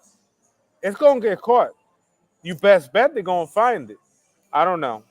Something about life that if you just chuck it, they'll cut grass around it. Over time, they'll look down and be like, oh, what's that? Let me call police. Shit, even a lake with all these people going underwater and cleaning up lakes and stuff, they'll find it either with a coral reef almost destroyed, and they'll pull it together. Cops know how to do it. So how can you do it? One, destroy the whole thing. Take a hammer to it the whole way. Two, the barrel. That's the bare minimum.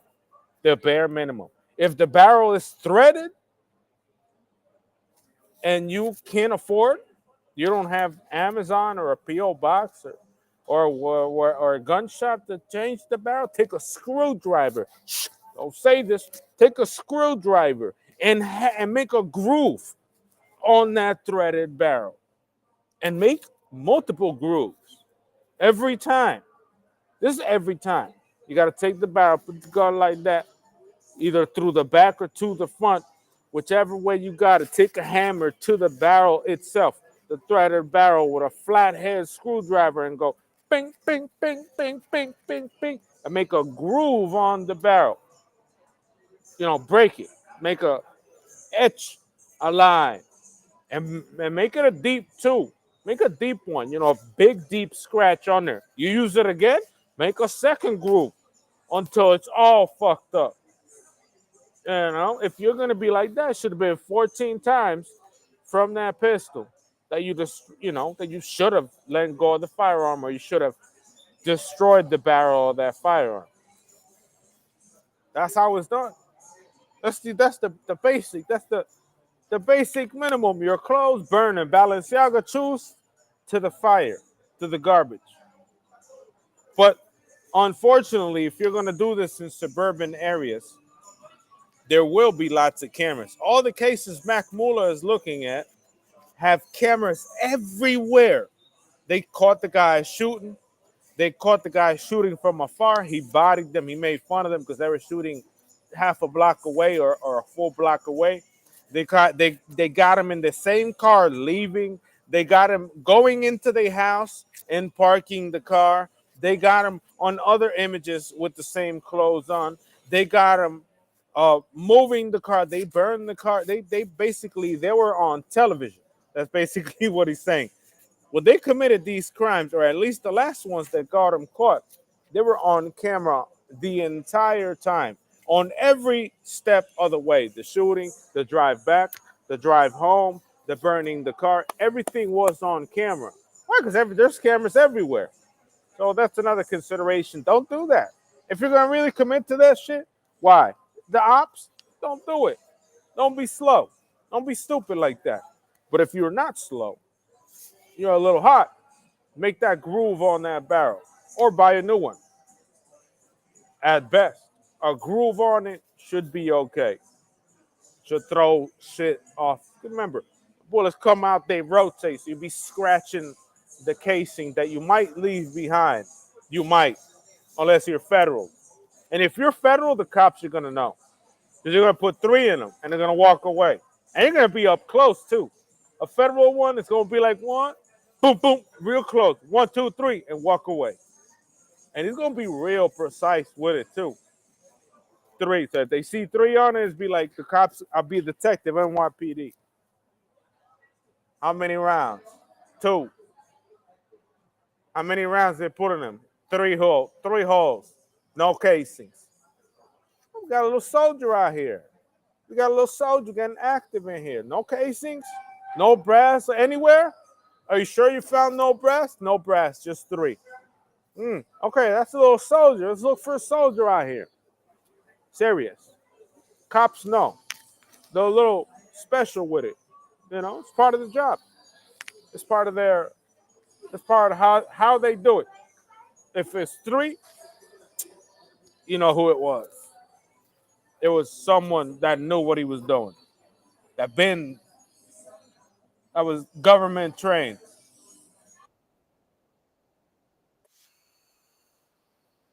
Three and group too, because it's not three like here, here, here. Not three like doom, doom, doom in the same area. That's how you know that. Oh, wait a minute, this guy's a little bit weird with it. Like it's not like oh yeah, yeah, boom, three around. No, no, no. It's a bam, bam, bam in the same fucking circle. Nah, yeah, this guy's fed like that. Real, real, real talk. Kind of be like, yeah, that was trained. He might have a little background on him. He might be cleared. Is he federally cleared? Look at that. No casings. You got any cameras? You got any cameras on him? Yeah, this one,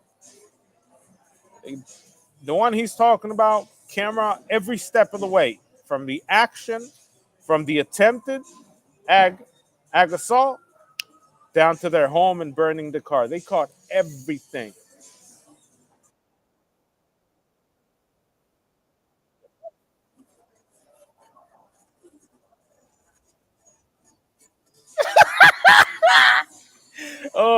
Yeah, some image of the firearms, and these firearms have been linked to the 15 incidents in the past.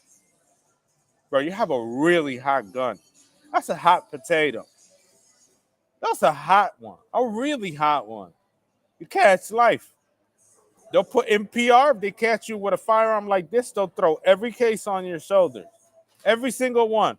Even if you just bought it in the street. You could tell them, yeah, I bought it in the street. I bought it yesterday. I bought it from this dude. You go to jail for all that shit. All that is yours. You did that. All right? Where the where the law is a little bit against you, not equal plaintiff defendant, rather one sided in terms of gun punishment. You catch every single one, bro. Every one. Could have been three, 4 people behind you. Now you catch every one for that. That's 14, bro. 14 with dates. Jesus Christ, look at that paperwork. Contact shooting November 26th. Shooting November. October next, they got active. They stopped using it on November 26th. They went back at it October and December of 20. Nothing, no one got hit. The 22nd, contact shooting and destruction of property on 22. Again, 23, contact shooting. They caught a body on the 20th, 23. There's more on it.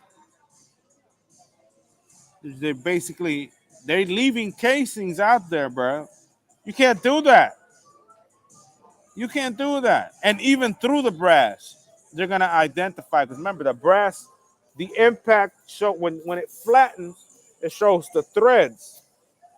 You basically look at them together under microscope. Even what's left of the round, it could be a hollow point.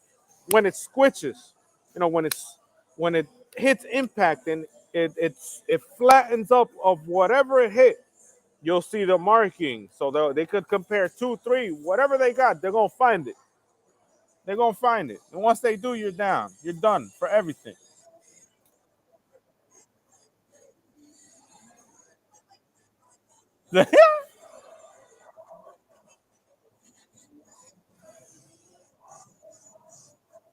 14 blackouts. That's so funny. Throw the key. Throw the key on them. Throw the key. Hold on. Go to the Hudson. Jail key.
Doing it home. Dun, dun. Damn, no way Togi made $10 million. Holy shit.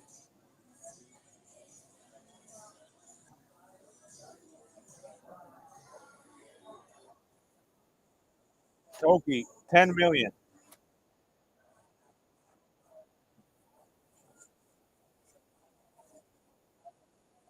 I'd be like, Togi, let me get $2,000. If I were to ever meet this guy, I don't ask for money, but to this guy, it'll be like, Togi, let me get $2,000 because they broke my computer and I had to pay. Cha-ching. Thank you. Kiss in the cheek, degenerate gambler. If you make, then I would tell him, if you're up 300,000, stop.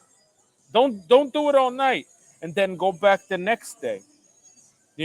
Stop at a number because he makes this guy Togi makes could get to 300, $400,000 a night gambling on these websites and keep going and lose everything. But if it was me, I would stop at 300,000, not 100,000. At 300,000, the maximums 300,000, 400,000. Stop right there. Stop, Togi. Shut off the internet. Disconnect the modem on him. Where's the internet? Oh, Togi, tomorrow. Tomorrow. No, no. Tomorrow, Togi. Tomorrow. Let's drink. All right. Tomorrow we're working out, and after working out, you could gamble again. Okay, okay. Stop him because he's. I've seen his transformation. He got to $10 million. He made it to a million six through things. He had a rapper chain. He had the R6. He bought the Lamborghini. When he went to Cabo and bought the Lamborghini, he was reaching the $300,000 mark. 300,000 was it? Yeah, he was reaching the $300,000 mark, but he was slow. Now he's reaching 300,000 in half an hour. So you got to stop him before he continues gambling the whole night. Someone got to be there. A buddy be like, 300,000. Oh, the internet's down. Yeah, it's down. Tomorrow, Baba. Get drunk. All right. And then tomorrow, if he loses it tomorrow, it's part of it, but not in the same role. And then you could keep maybe half of that, put another 20,000. He made 300,000 with $20,000. 300,000. 320 something odd $1,000 with $20,000. So tomorrow I would tell him, hey, you go there, start with 20,000. That's it. Start with 20,000 tomorrow, 24,000, and let's get ready. Like that. Nice and easy. He just doesn't know how to stop. He makes big numbers. All those, and you could see it on screen too. Togi on the screen makes ginormous numbers with a little money and then continues, keeps going, continues getting hammered, continues drinking, and then blows it all and ends up losing more than he put in. But if he were to stop at these key numbers, 300,000, 160,000, 140,000, six figures. Start hitting six figures, out of here. Quick, quick, fast, just done. Sit down, go back to bed, grab another six pack, and hammer them. And I should be clean today. I'm thinking about drinking, but I should be clean today. I should not drink. I'm thinking about it. Start thinking about beer. My brain's like, beer, hot dogs, potato chip, nacho Frito cheese. Because I've been eating a lot of nacho cheese. Remember those old school nachos? The little tin. I've been eating a lot of that cheese. A nacho tin. Mmm. Dip a hot dog in it with cheese. Mmm. I gotta finish working now. Gotta finish working, baby. Okay, let's see this video. Now we're 27.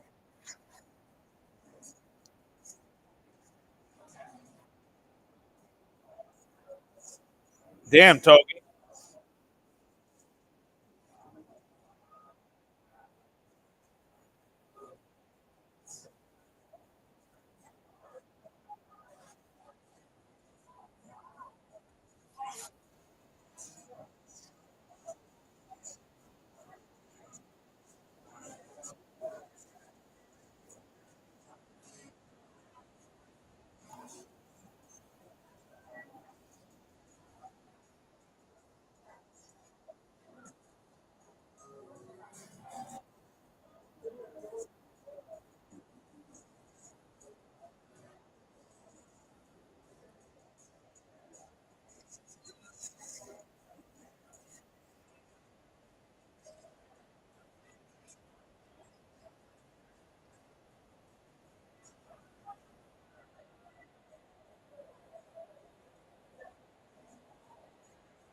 And he did it with options. He's winning with options trading. What I do, he's doing what I do. He started gambling. Now he's an options trader. He's doing how I do it. I'm at $1 billion in paper on options trading. I made $25,000 on 2 days on options trading. Hey, 4,000, 4,000 days seems pretty legit for 5 contracts. I squeeze them. When I'm gonna make money in Togi right now, I heard his trade 1,000 contracts on SPY, like 1,000. So his potential is even greater if he starts narrow. Look at that, throwing money around.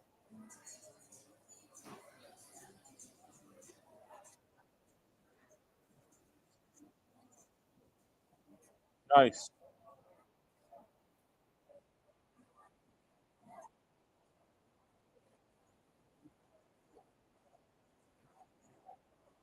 Wall Street bets on Reddit. So Togi's in my community now. Yes, Togi, please, 2,000. When you need them, give me a call. If you need them back, I'm fine giving them back to you. But I need 2,000 now. I'm not gonna lose them. Are you sure? No, I'm not gonna lose them. Like, hold on. Where's Togi?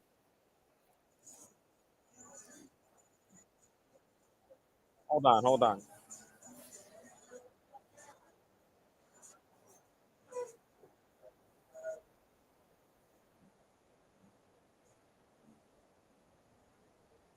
Here we go. I hear him screaming. That's the 300,000. That's before the horse race. That he won 300. That's what I saw. That's the last video I saw him. When he starts screaming, that one that was 326,000 schmackaronis. I would stop gambling at that moment right there and be like, I'm done. I'm done. I don't want to hear any. I don't want to hear it. I'm gonna eat a pizza every day. I'm gonna try to manage my money. I'm gonna go from 5 options a day trading on market open to maybe 3 options a day. Nice and easy, 300,000, a pizza pie every day. Then that's it. And I want to get served, you know. Bring me the pie, lots of garlic, and I'm fine with that. And spaghetti. Spaghetti this way. I'll probably work at the restaurant too, just to, you know, same restaurant I want the food from, I'd probably pitch in and do stuff there if I had that amount of money. I wouldn't leave. I'd go there every day. Be like, yeah, how you doing? It's lunchtime. Oh, here you go, pizza pie. Yeah, pepperoni. Nah, garlic powder. You want a soda? Yeah, with my computer out. Yes, for sure. Now let me ask: if does anyone know if Togi is on this channel? Has has Togi joined the Discord? I know he made 10 million using options. So I'm not sure if he's here because I want to have a word with him when he gets the chance. I'm on Discord, baby. I'm on Discord Star. On this Discord, the original star. Or is Togi the O on the other Discord? I know he sent messages on Reddit.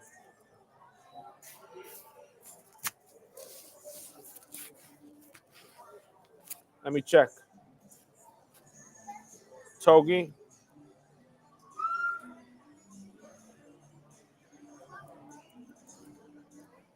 does it look at my white name?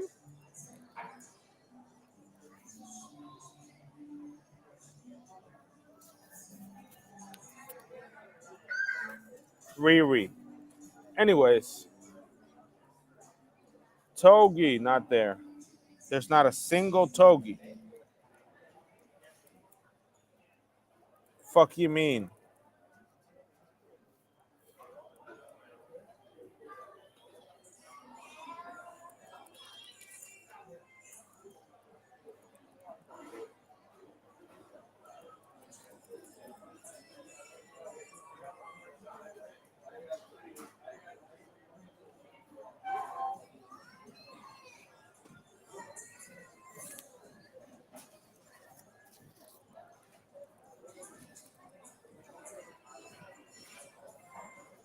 We're looking for Togi now.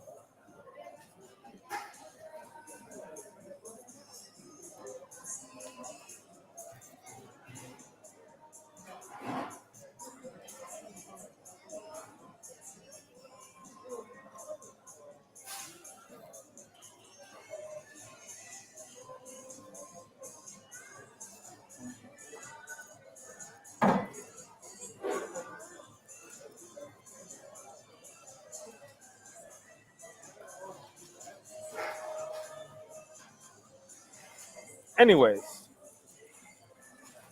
anyone know if Togi is here on or the other Discord?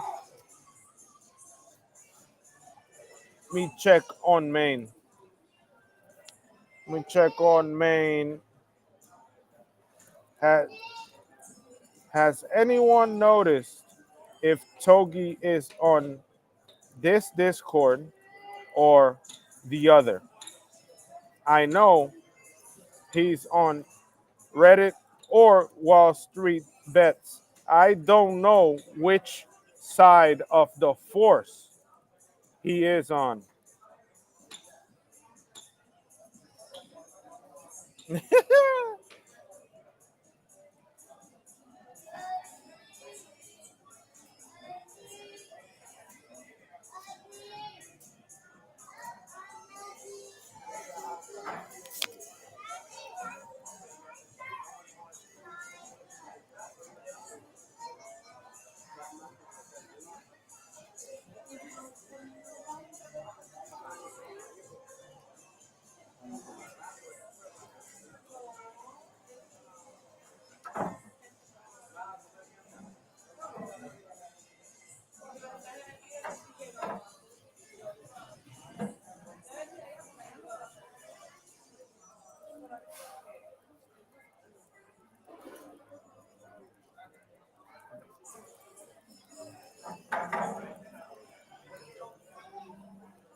Is tracking this bit to make options monies.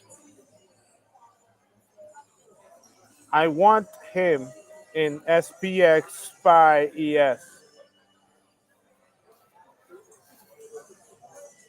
He's not on this Discord though. Nobody is named Togi here.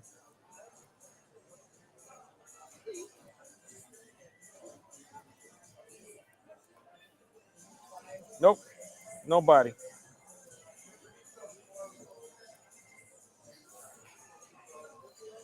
He's not on this one. He's on the other one.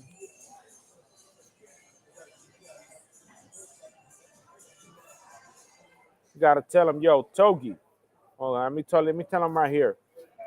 Togi, go to USB Discord and make sure the image on the Discord is the baby and not the guy holding the martini. If you are already, I can't find your Togi name yet. Join Discord for stock, market tips, knowledge, and all that shit.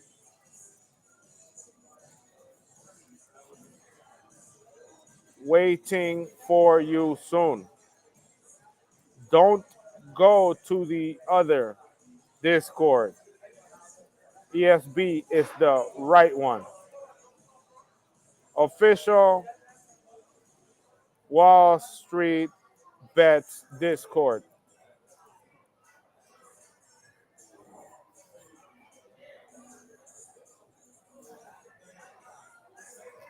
Got him. Hopefully he pulls up. We'll get him to 100 million out here. To 100 million out here. You guys know my stream. Who's watching my stream right now? Who's on? You guys know I don't play around. You think I'm playing around in this option? Nah, hell no. We're not playing around.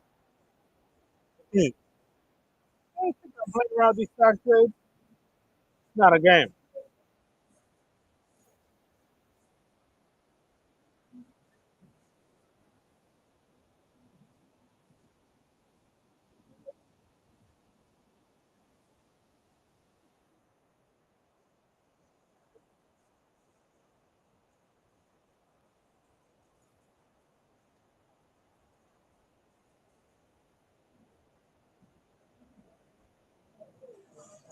2 million, 2.3 mil. Very nice. That's very nice, bro. Mines, blackjack, horse racing. Hold on. Yeah, he's moving. He's gonna finish it in an hour.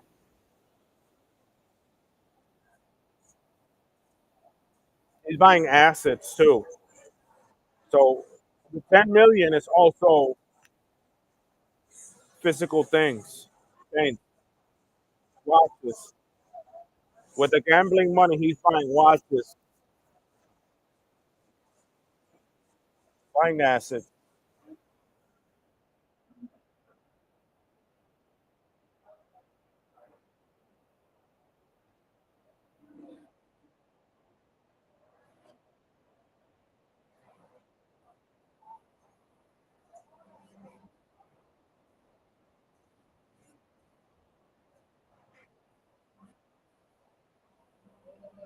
Oh, that's a lot of money.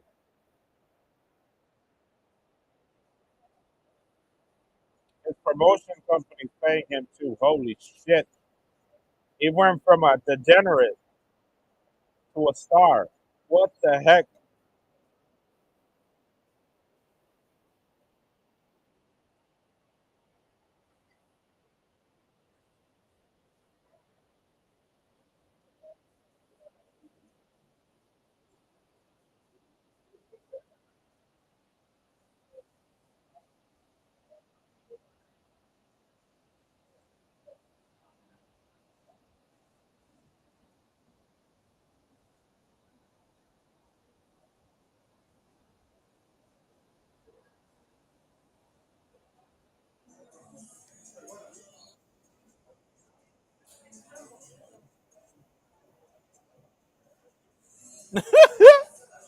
Hung Chetty.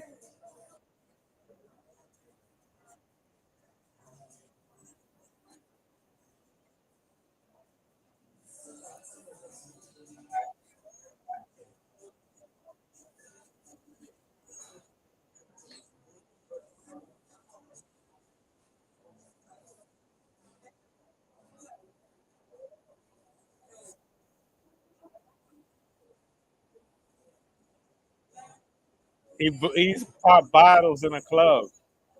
Oh, they had sparklers. Togi's my bitch. That's so funny.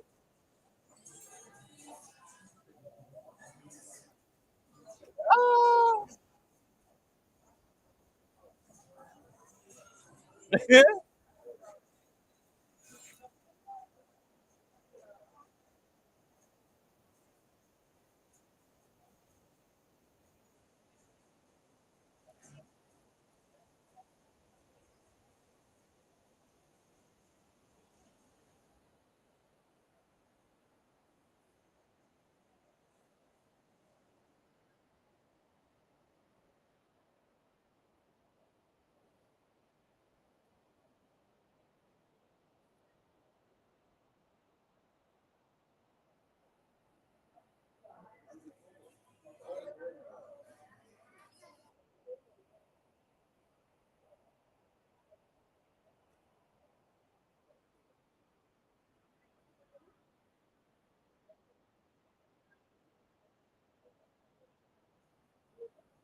He went into the Arnold smash still.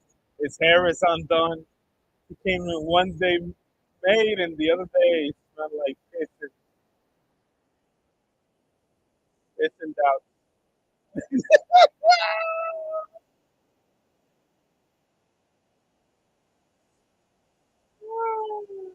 In doubt. He's just like, look at the monster.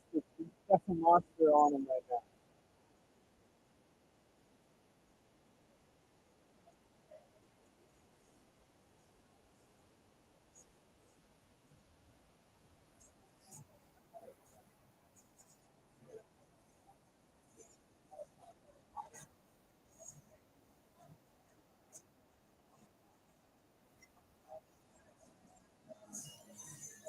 Back to LA.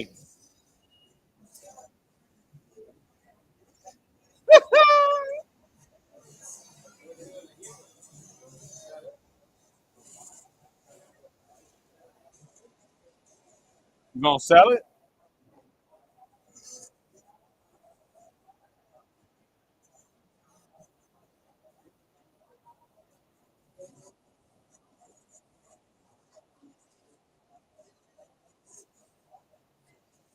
Yo, that he came in horrible to that Arnold, bro. One day he had the glasses, his hair was done. The other day, like he got out of bed. Yeah, liquor and shame on some bullshit.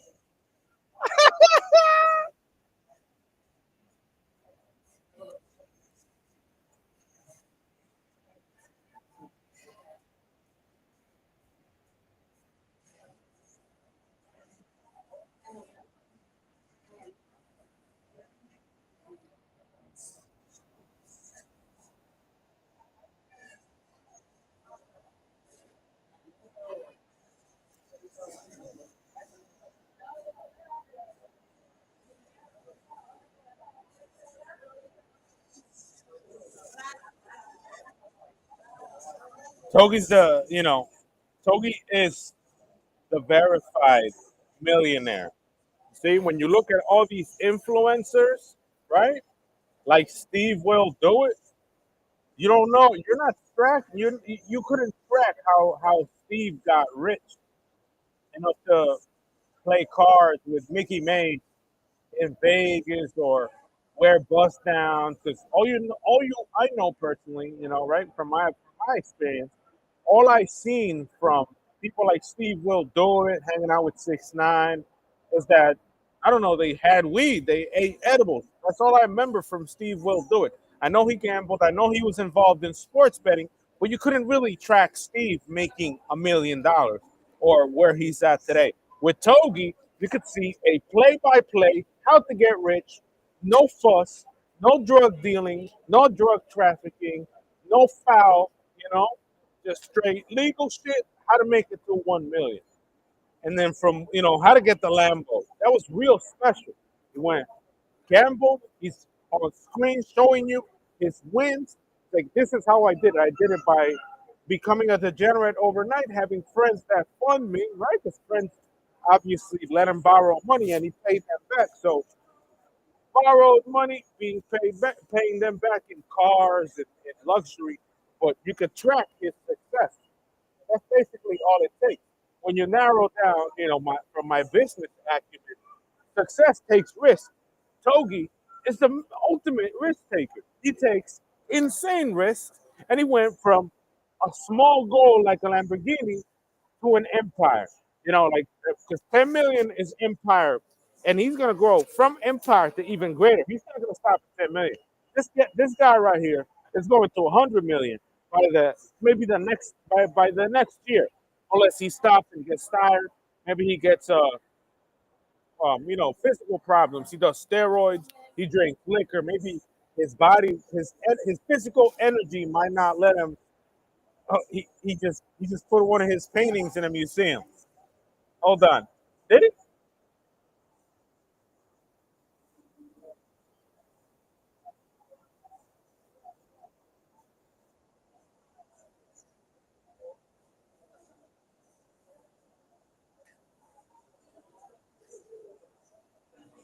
$2,000 bag to put the painting in. Business expense. You see what I mean? So it's a risk taker. It's basically what you and I got to do to make $10 million or to just get a Lamborghini. It's real risk. You got to have good friends too. That's a key feature. He couldn't do it alone because if he did it alone, his parents wouldn't have given him any money. So he's dealing with other people, basically. Other people have money around him. He asked for them. He paid them back in a BMW M3, and it's small. He's not asking his friends for $20,000. He's asking his friends, oh, let me get 2,000, let me get 3,000, let me get this, let me get that. A couple times through his Lambo, you know, getting to the Lambo, and then from the Lambo, gambling with Steve will do it. Steve funding him too, because there's a relationship thing involved. So Steve pumped funds into him to reach the $1 million, and then he paid him back in 250,000. Right? I'm pretty sure Steve did not give him 250,000 gambling together, but the exchange between gifts, risk, risk takers, gifts each other, lend each other, and with as a group of risk takers, you make it to 10 million. That's basically on paper, on video cam, is what it's doing. So that's what it takes. It's like motivation. You see Togi's motivation? He injects himself with steroids. He's big. He's not good looking, but he's throwing parties with bottles. He made it to the 10 million because he's willing to take that risk. And doing that, we would stop at the first 100,000. I would stop at the first 50,000. I'd be like, I'm done. I don't want to gamble anymore. But he keeps going. He's rinsing money like a laundromat. Like, oh, losses, losses, losses, wins, wins, wins, wins. Getting to the gold, asking for more, and you could see his progress. And that's the most special part about Togi, that you could see his progress to $10 million. Can you imitate Togi? Probably, but you need friends that fund you. You need people in high places. You need people like Steve will do it, who are willing to gamble with you in the casino. You need someone like Mickey Mace with you. You need someone that in the middle of the night shift phase be like, it's your money, yeah, take it, take it. Thank you. Like a friend money. You're my friend money. I give you friends so we can gamble and waste it together. And you end up repaying back those debt in your winnings too. That's basically how it takes. You could tell it's risk. It's this book by book, step by step, how to make $10 million. Every unique detail. Someone in a high place, someone with more money than you, someone kind, nice, repayment in gifts for loyalty until like that. I see 100 million in the future, unless he quits or he dies or he becomes unhealthy. That way, up there, a trust fund to the sky, 100 million. It's going to 50 million next. 10 million, she's going to 50, 25 later.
getting hammered to go to gamble now.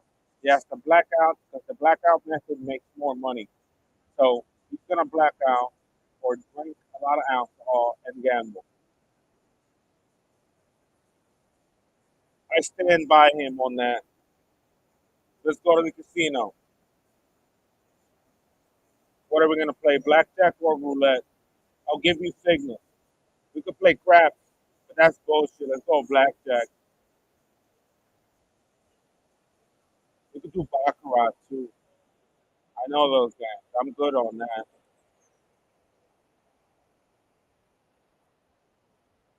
Yeah, classic. I won a poker tournament before.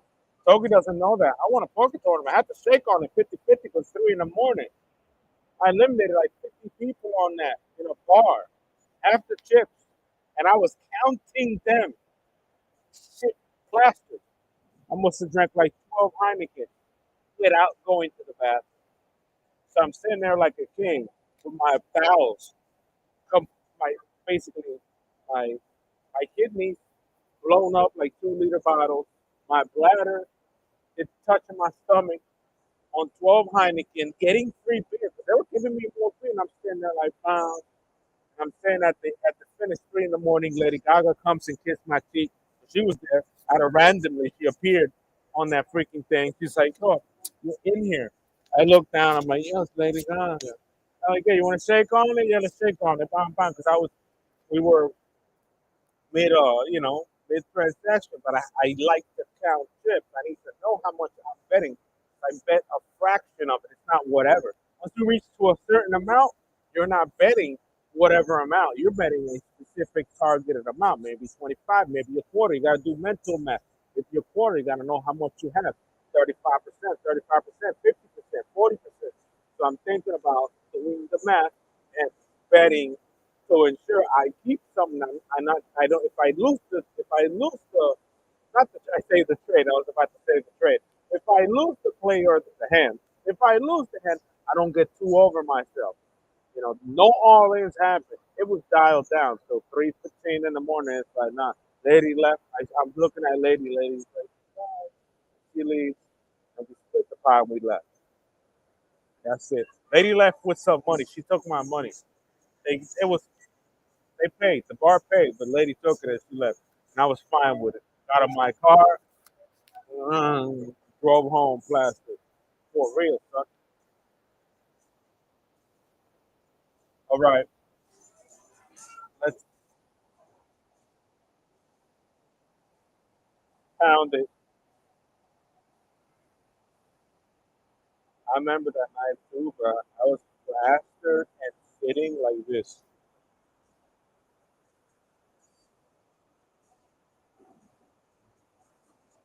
Counting chips in 5.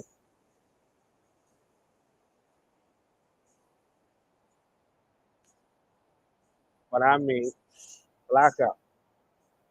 It worked. You get somewhere. You don't know where you're going, but you get somewhere.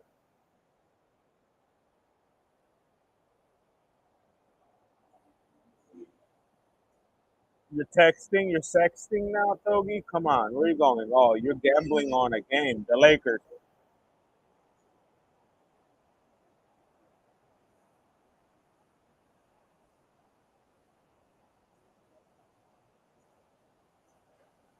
Lakers.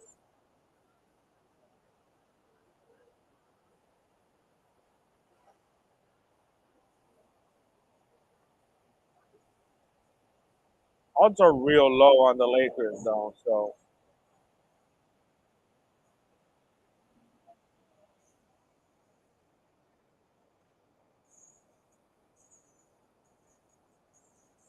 what are you doing?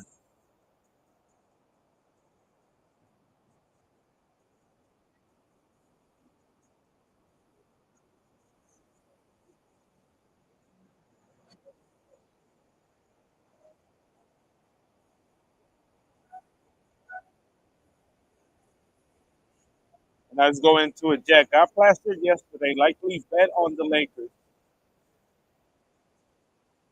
and now he's getting on a private jet. It's probably Steve. He's taking bottles. getting fucking blasted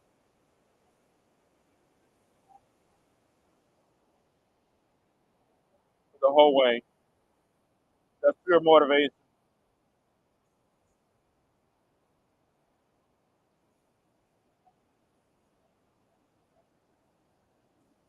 He's moved 3 times, got a Lambo, and now he's road to 10 million, and he's getting on a new jet. He lost. He lost Steve jet. He's getting on his own jet now. Ridiculous. He's blowing cash into the machine right now. All in.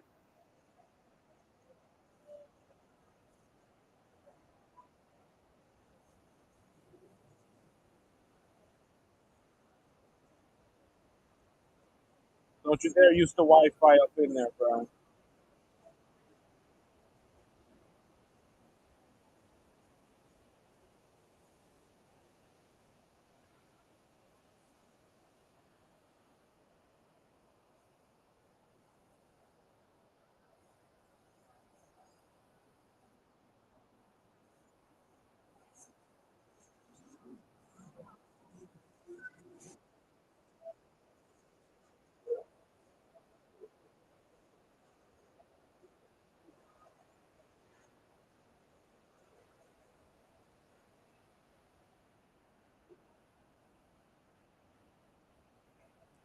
Getting flashed up at the hotel nonstop. So far as the casino, we hit it. Told you, straight to the casino. You made it. Tables.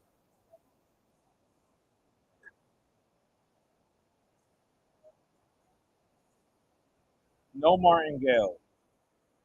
Borrowing 10K from the casino because I bought none. Got 10,000. He got 100,000 from the casino.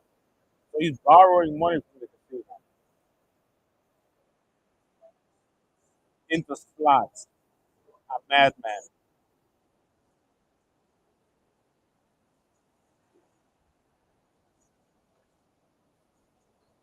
That's magic right there. Man's a wizard.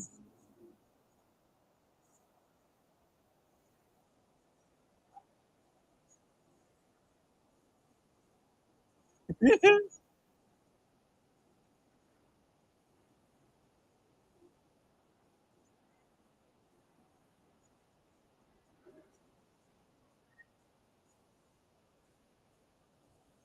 100,000 in slots bound to get you something.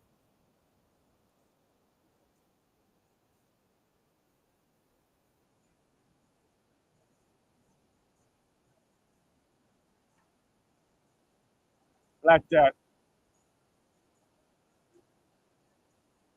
motivation, baby.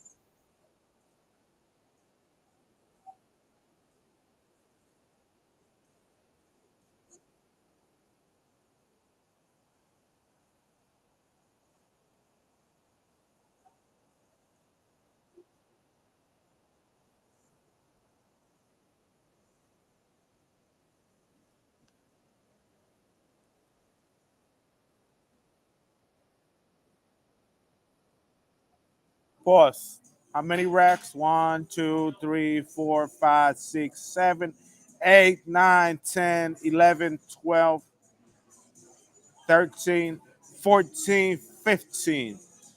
$150,000 on the casino from $100,000 loan.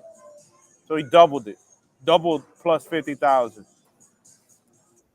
The madman. You can see it. It's right there. The madman. He did it.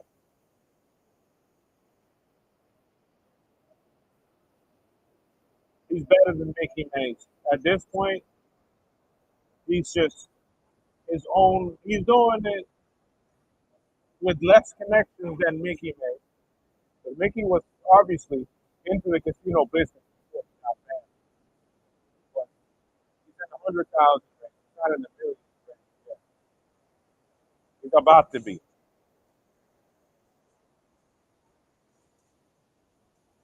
UFC fight? What is that?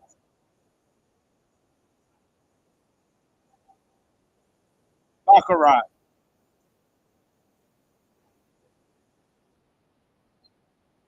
the baccarat now. Very nice.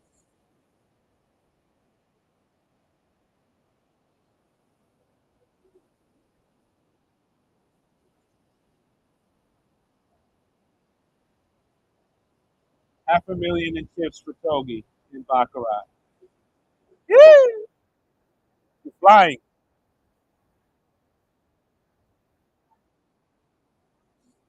more.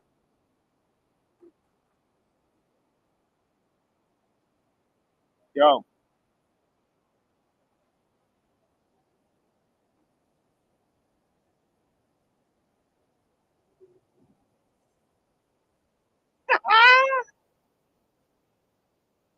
the blackout method works very well. So I'm proud of your achievement, son.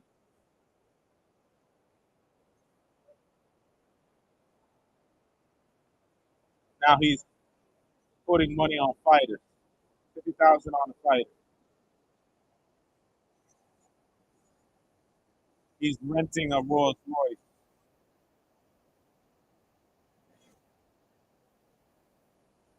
He's with Steve. He caught up with Steve at the baccarat. Oh, top G. Chase is there and his brother. A real gambler.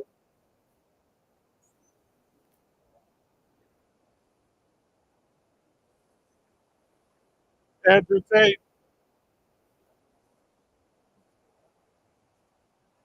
You're in his turn. He's staying. Tate gambled and he quit. And he moved over there to Romania.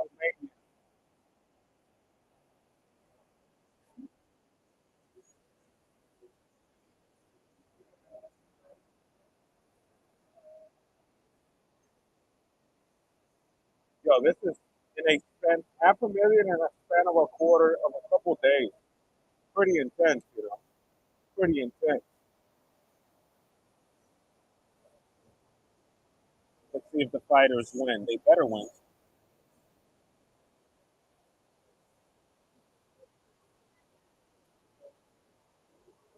They better win.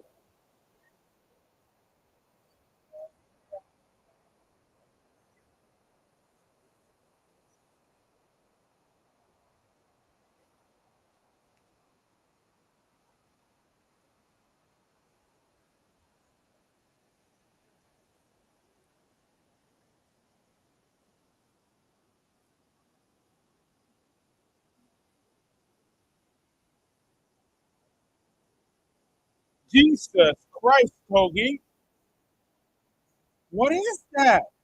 Is he still going? Yo, he has a full duffel of hundreds. A full duffel of hundreds right now.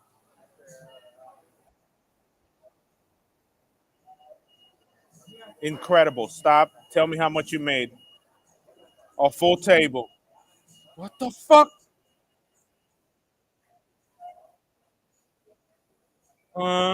Blackout. You're gonna rest day? Is the rest day today?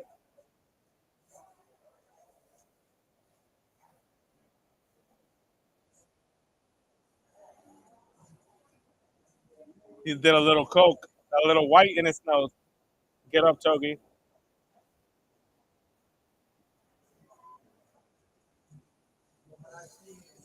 Still sloshed.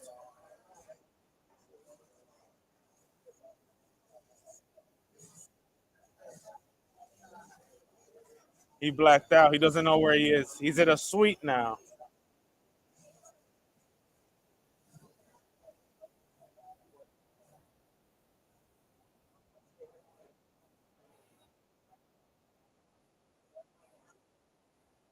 And yeah, he forgot about everything. He only remembers the Lakers game. Yep, the blackout method is real, bro. I don't know if he's acting, but he doesn't remember when he left Los Angeles. He's now in Vegas. Made. Wait till he sees the money he made. That's Zane. That's the Xanax effect. Benzodiazepine effect. Bar effect. This man took 3 bars and went to sleep after making at least 2 mil. That table was full. On money. Cartel money looks like it. Look at that. $1 million in cash.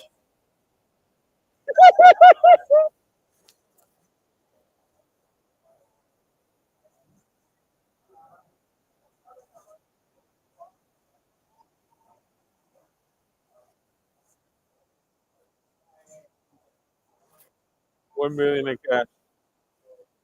So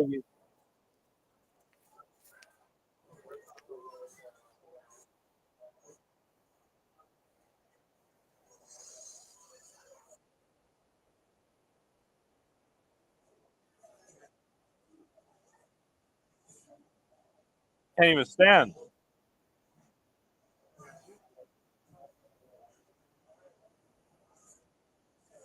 Did he make more money? There's money out there. He has money out there still.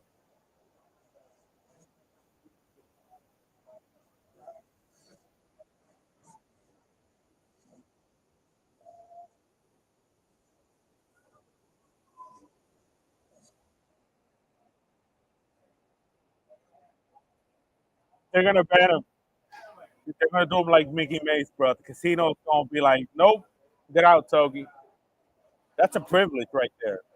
Could you imagine going to Vegas and being so good, the casino be like, no, no, no, no, no, you go back, you whoa, wow, you cost too much.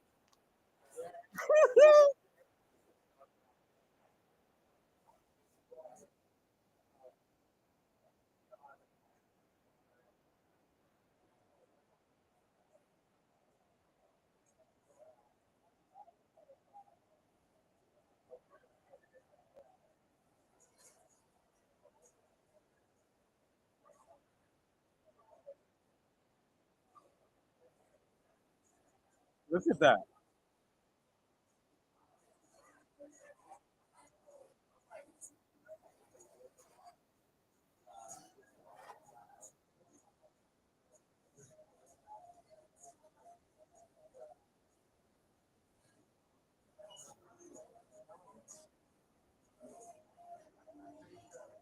He must have a bag somewhere. He must have a bag somewhere with more. He made more than that. I guarantee that shit.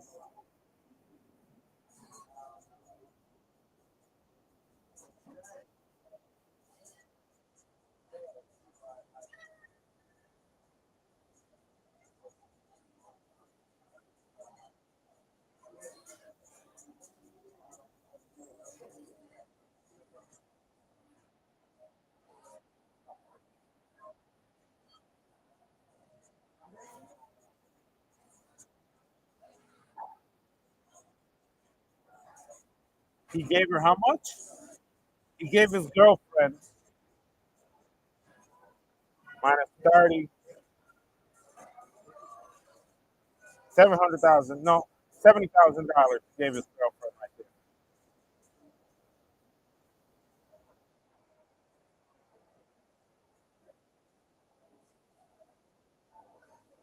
Yep, 70,000 in her pocket.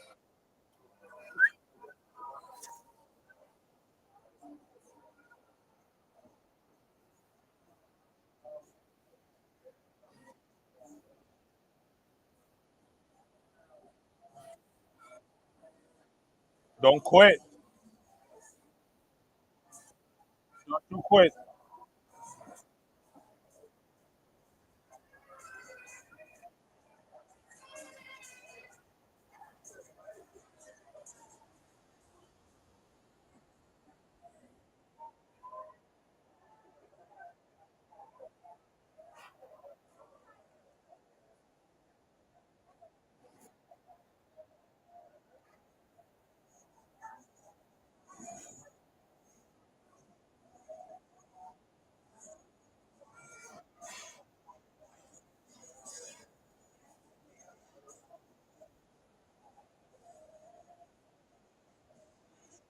Don't you dare. You're gonna double the million.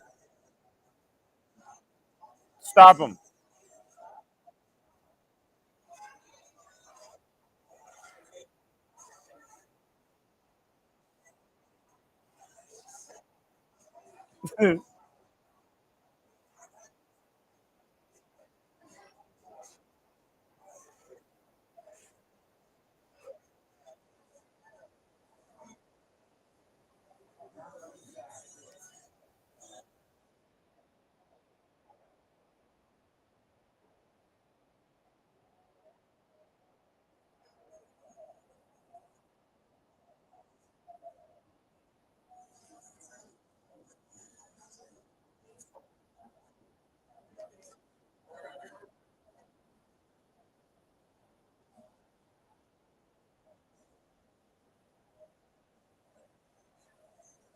Straight to Chase Bank.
You made 80,000 on a bullshit painting. Oh my god.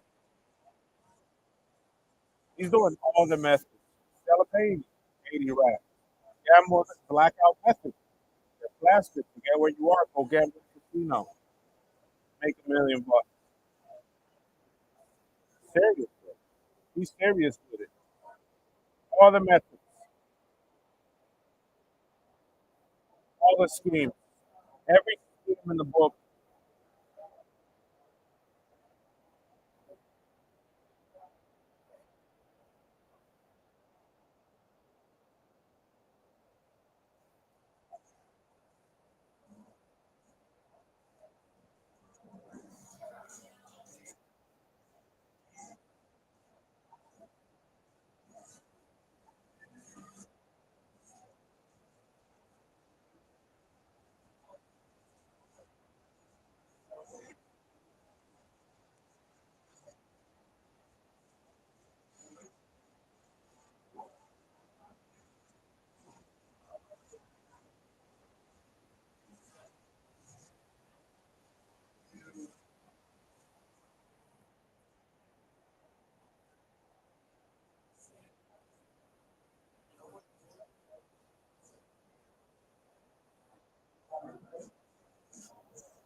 Hey, singing Salmon. Now he's doing a song. Oh my goodness.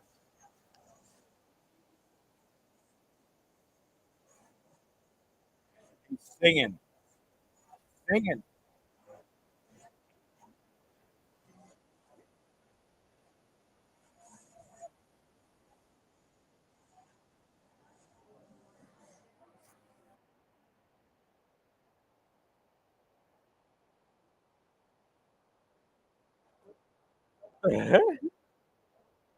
Gambling. Sing about gambling.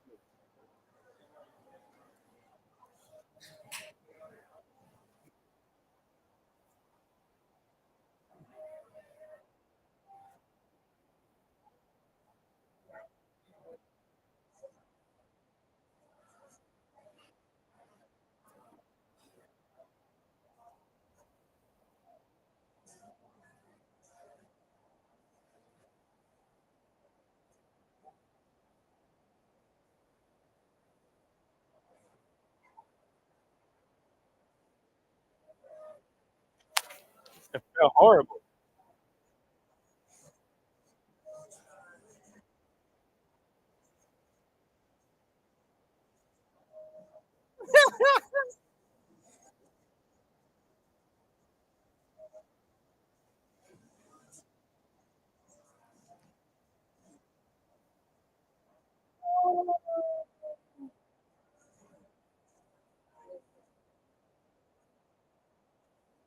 That's the, how do you call it?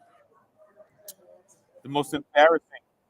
And doing music is the most embarrassing of everything. Getting plastered, that's fine. Losing money, that's fine. But singing, sound like shit, or auto tune. Hold on.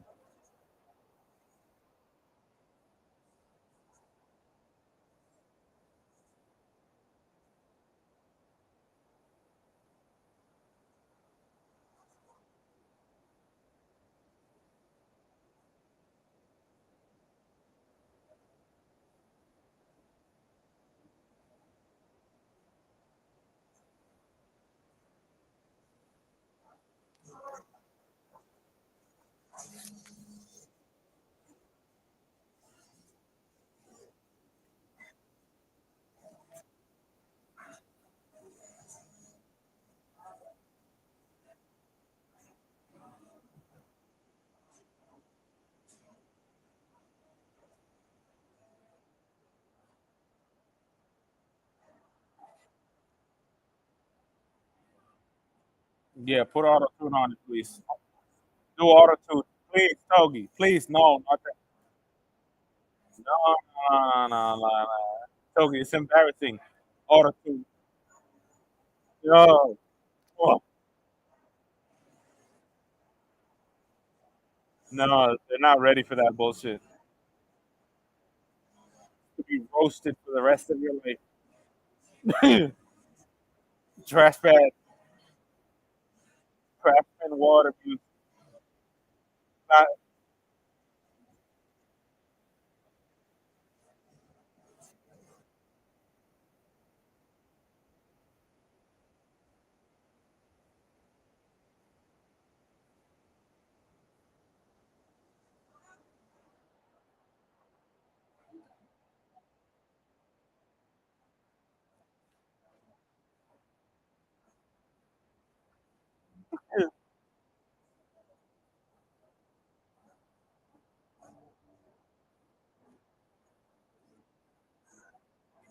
yeah, I like that.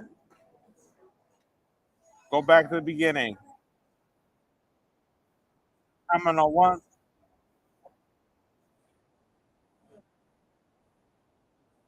He's changing his voice now.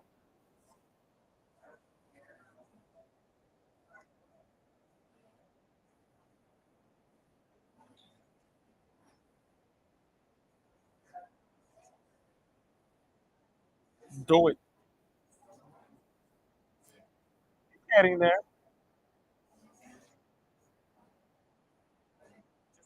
Nothing else. I'm on a flight. We on the one on one. One of one. Then the next bar.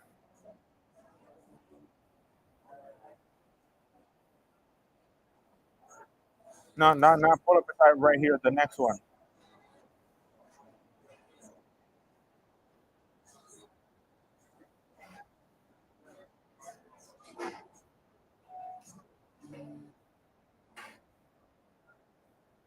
The beat.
Too fast.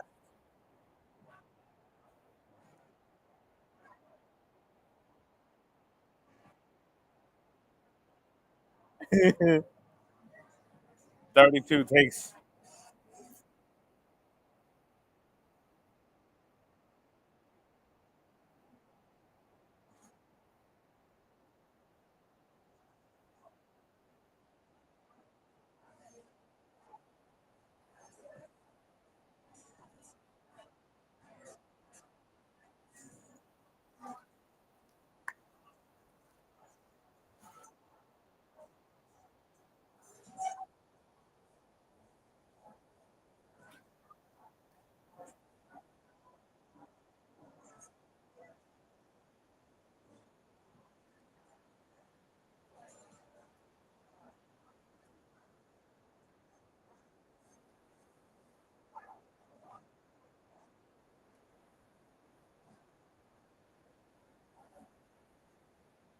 So you selfish now.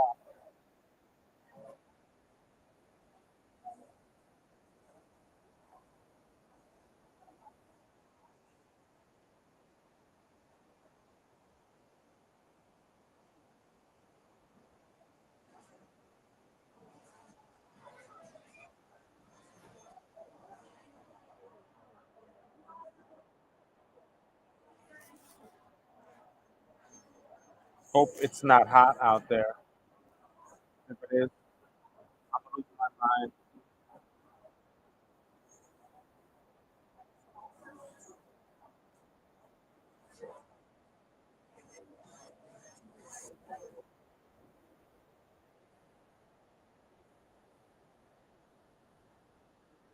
Talking about money, he's trying to get there.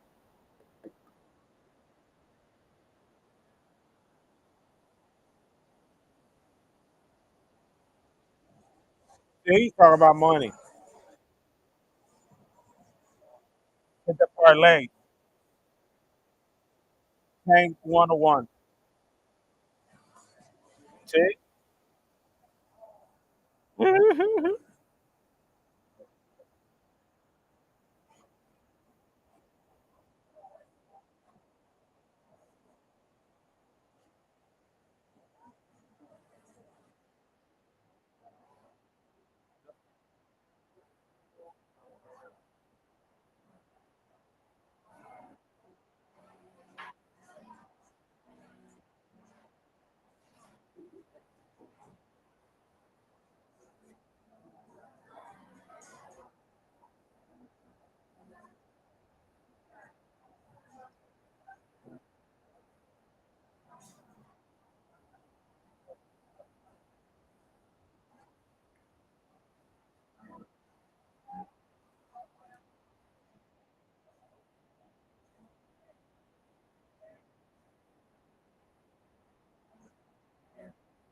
I'm making a night. Yeah, you see? Hmm. Don't talk about guns. Talk about guns until you feel bad hate for yourself.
$200,000 for his bullshit painting.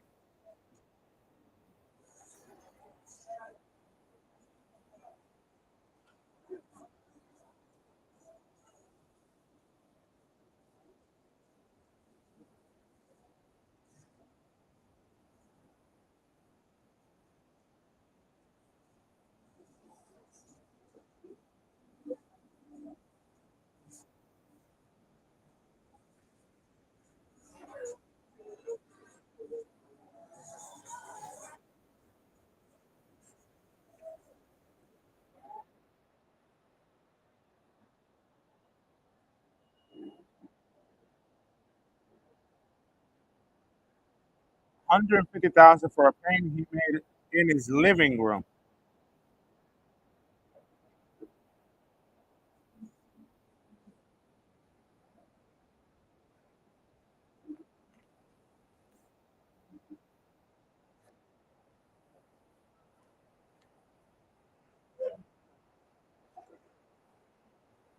He did wire. Holy crap! 146,000.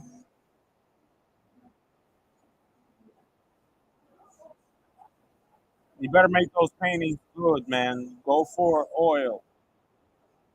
Oil on canvas, man. And be better. There we go. He's painting. Very nice. He's using acrylic. Do something better. Don't that. Nah, if I would have gone, I would have done the pendulum painting. I would have done pendulum painting instead of doing that one.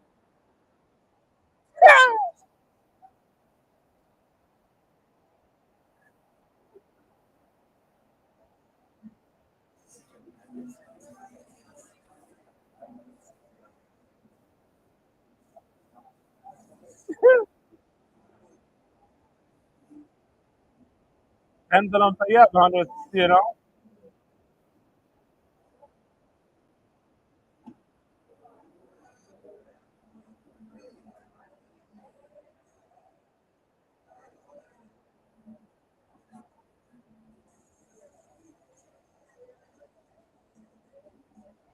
$10,000 on tape.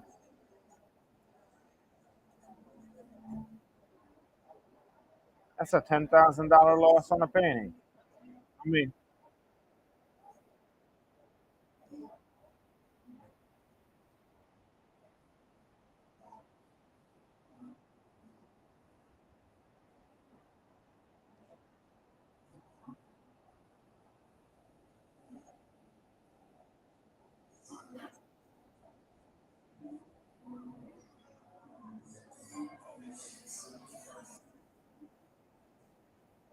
'I would get a canvas that's like 25 feet by 25 feet. Set up rent a warehouse, put the whole rainbow colors 15 feet from the ground, and let it go. A big one like that, and then sell the piece with it.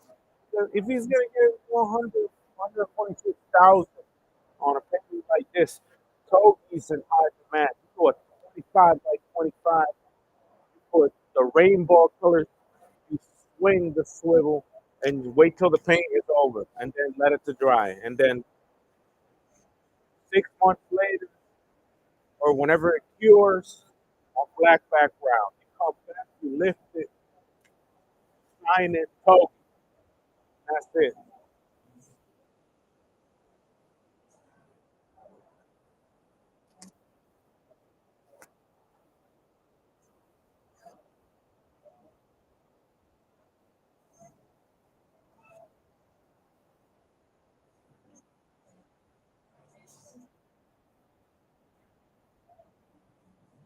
He bought a $2 million house in Miami. Oh my God.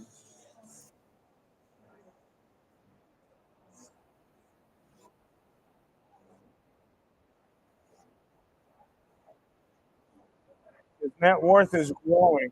He's going to make it to a mid to 10 million at the end of the video. There's only 20 minutes left.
He's gonna show his net worth at the end, and it's gonna end up to be a million. So all that he did within the hour and 20 was having a net worth of 10 million.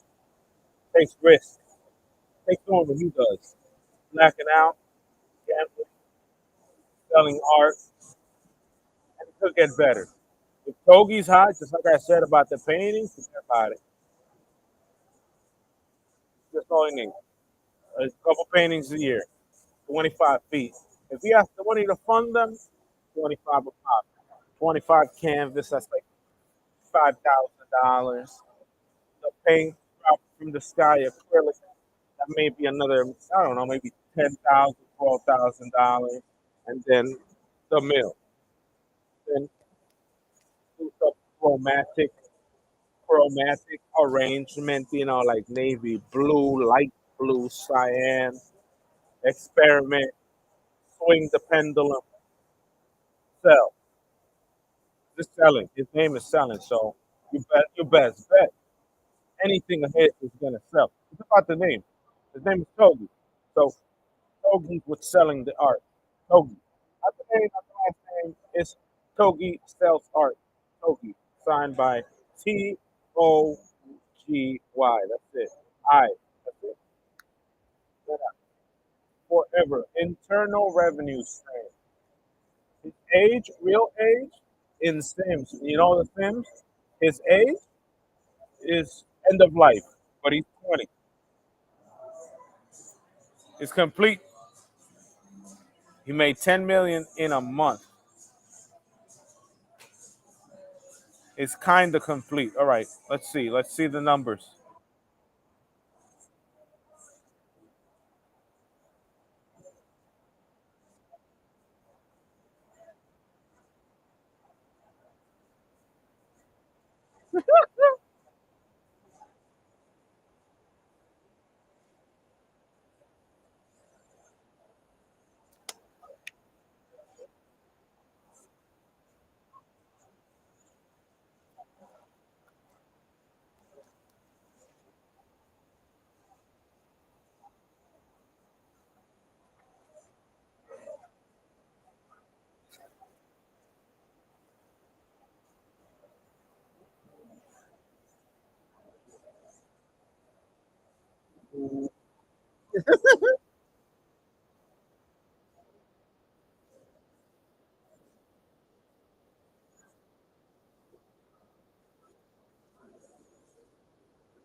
Tell me it did not charge.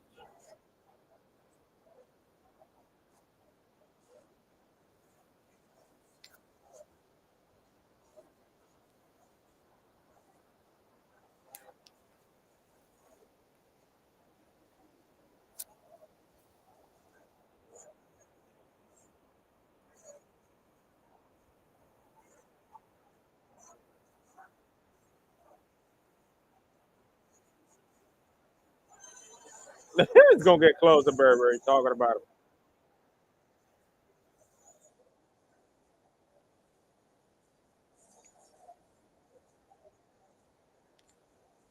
Oh, it charged. Nice.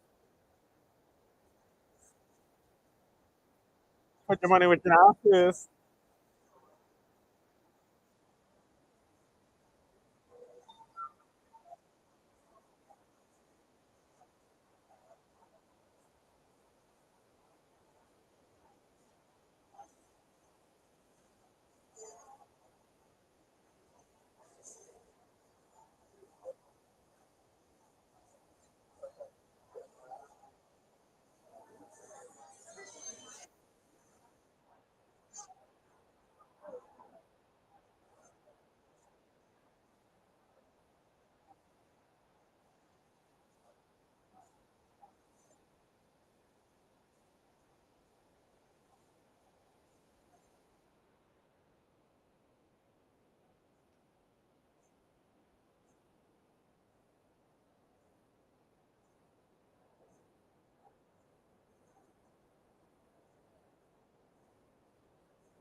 Patron gave 52,000 to a flower Mexican lady. She's crying.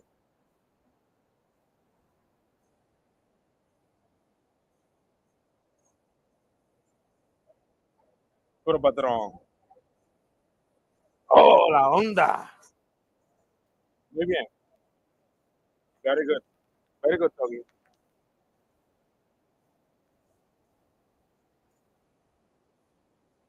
Save it.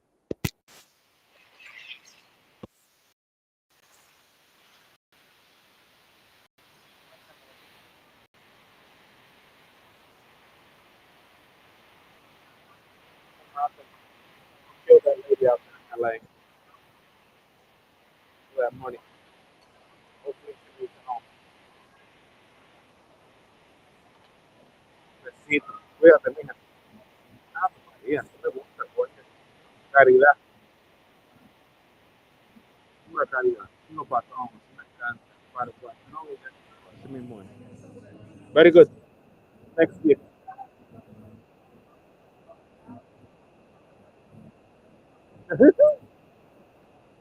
Sorry, repeat that.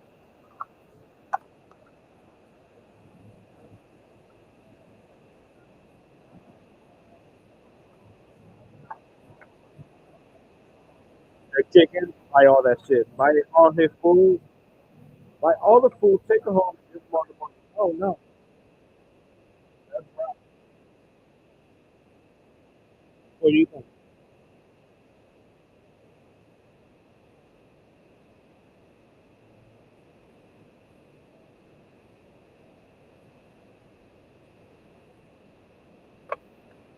You got a tape open.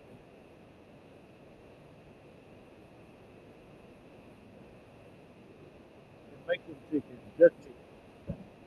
Hasta la próxima. Porque te vamos a poner.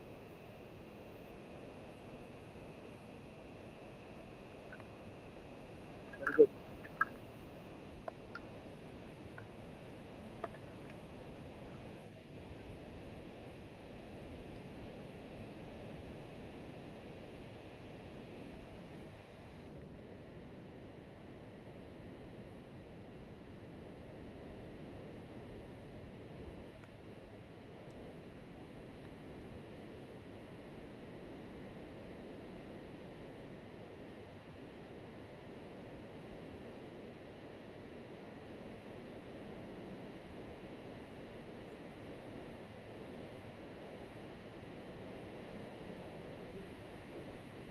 Gave 52,000 to that lady, bro. That lady went home. She went back to Mexico, baby. Straight back to wherever she's from. Like that. Job is done. Walmart. The cash register.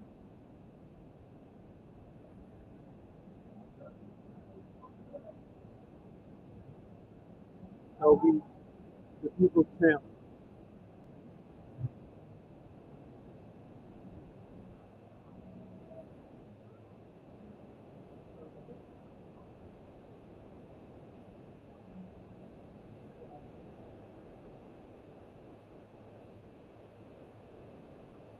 Mm-hmm. Take it.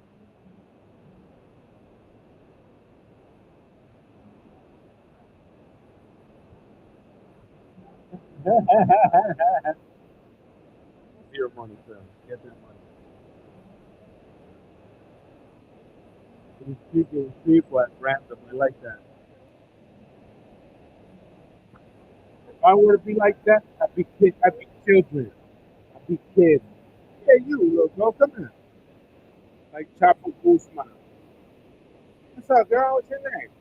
Hey, here, give it to Dada. Boom. That was done. You bless. Chapo blessed a lot of kids. That's basically how Chapo did it. Nobody around them took money. If they were adults, hmm, they were eyeballing, but they didn't touch it. The majority did not touch it unless they were really criminal. Kids took it. Around Chapo, kids took money like that. They're like, oh my God, money. They grab it from the ground and run. And they'd be like, hey, listen, come back.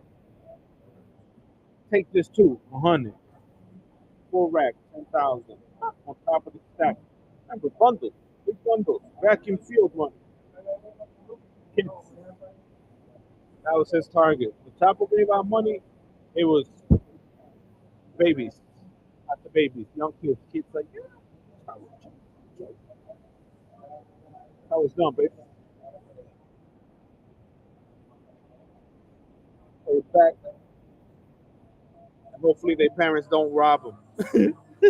Hopefully their parents don't waste that money and waste it on them, on some good chicken, some good meals, some diamonds.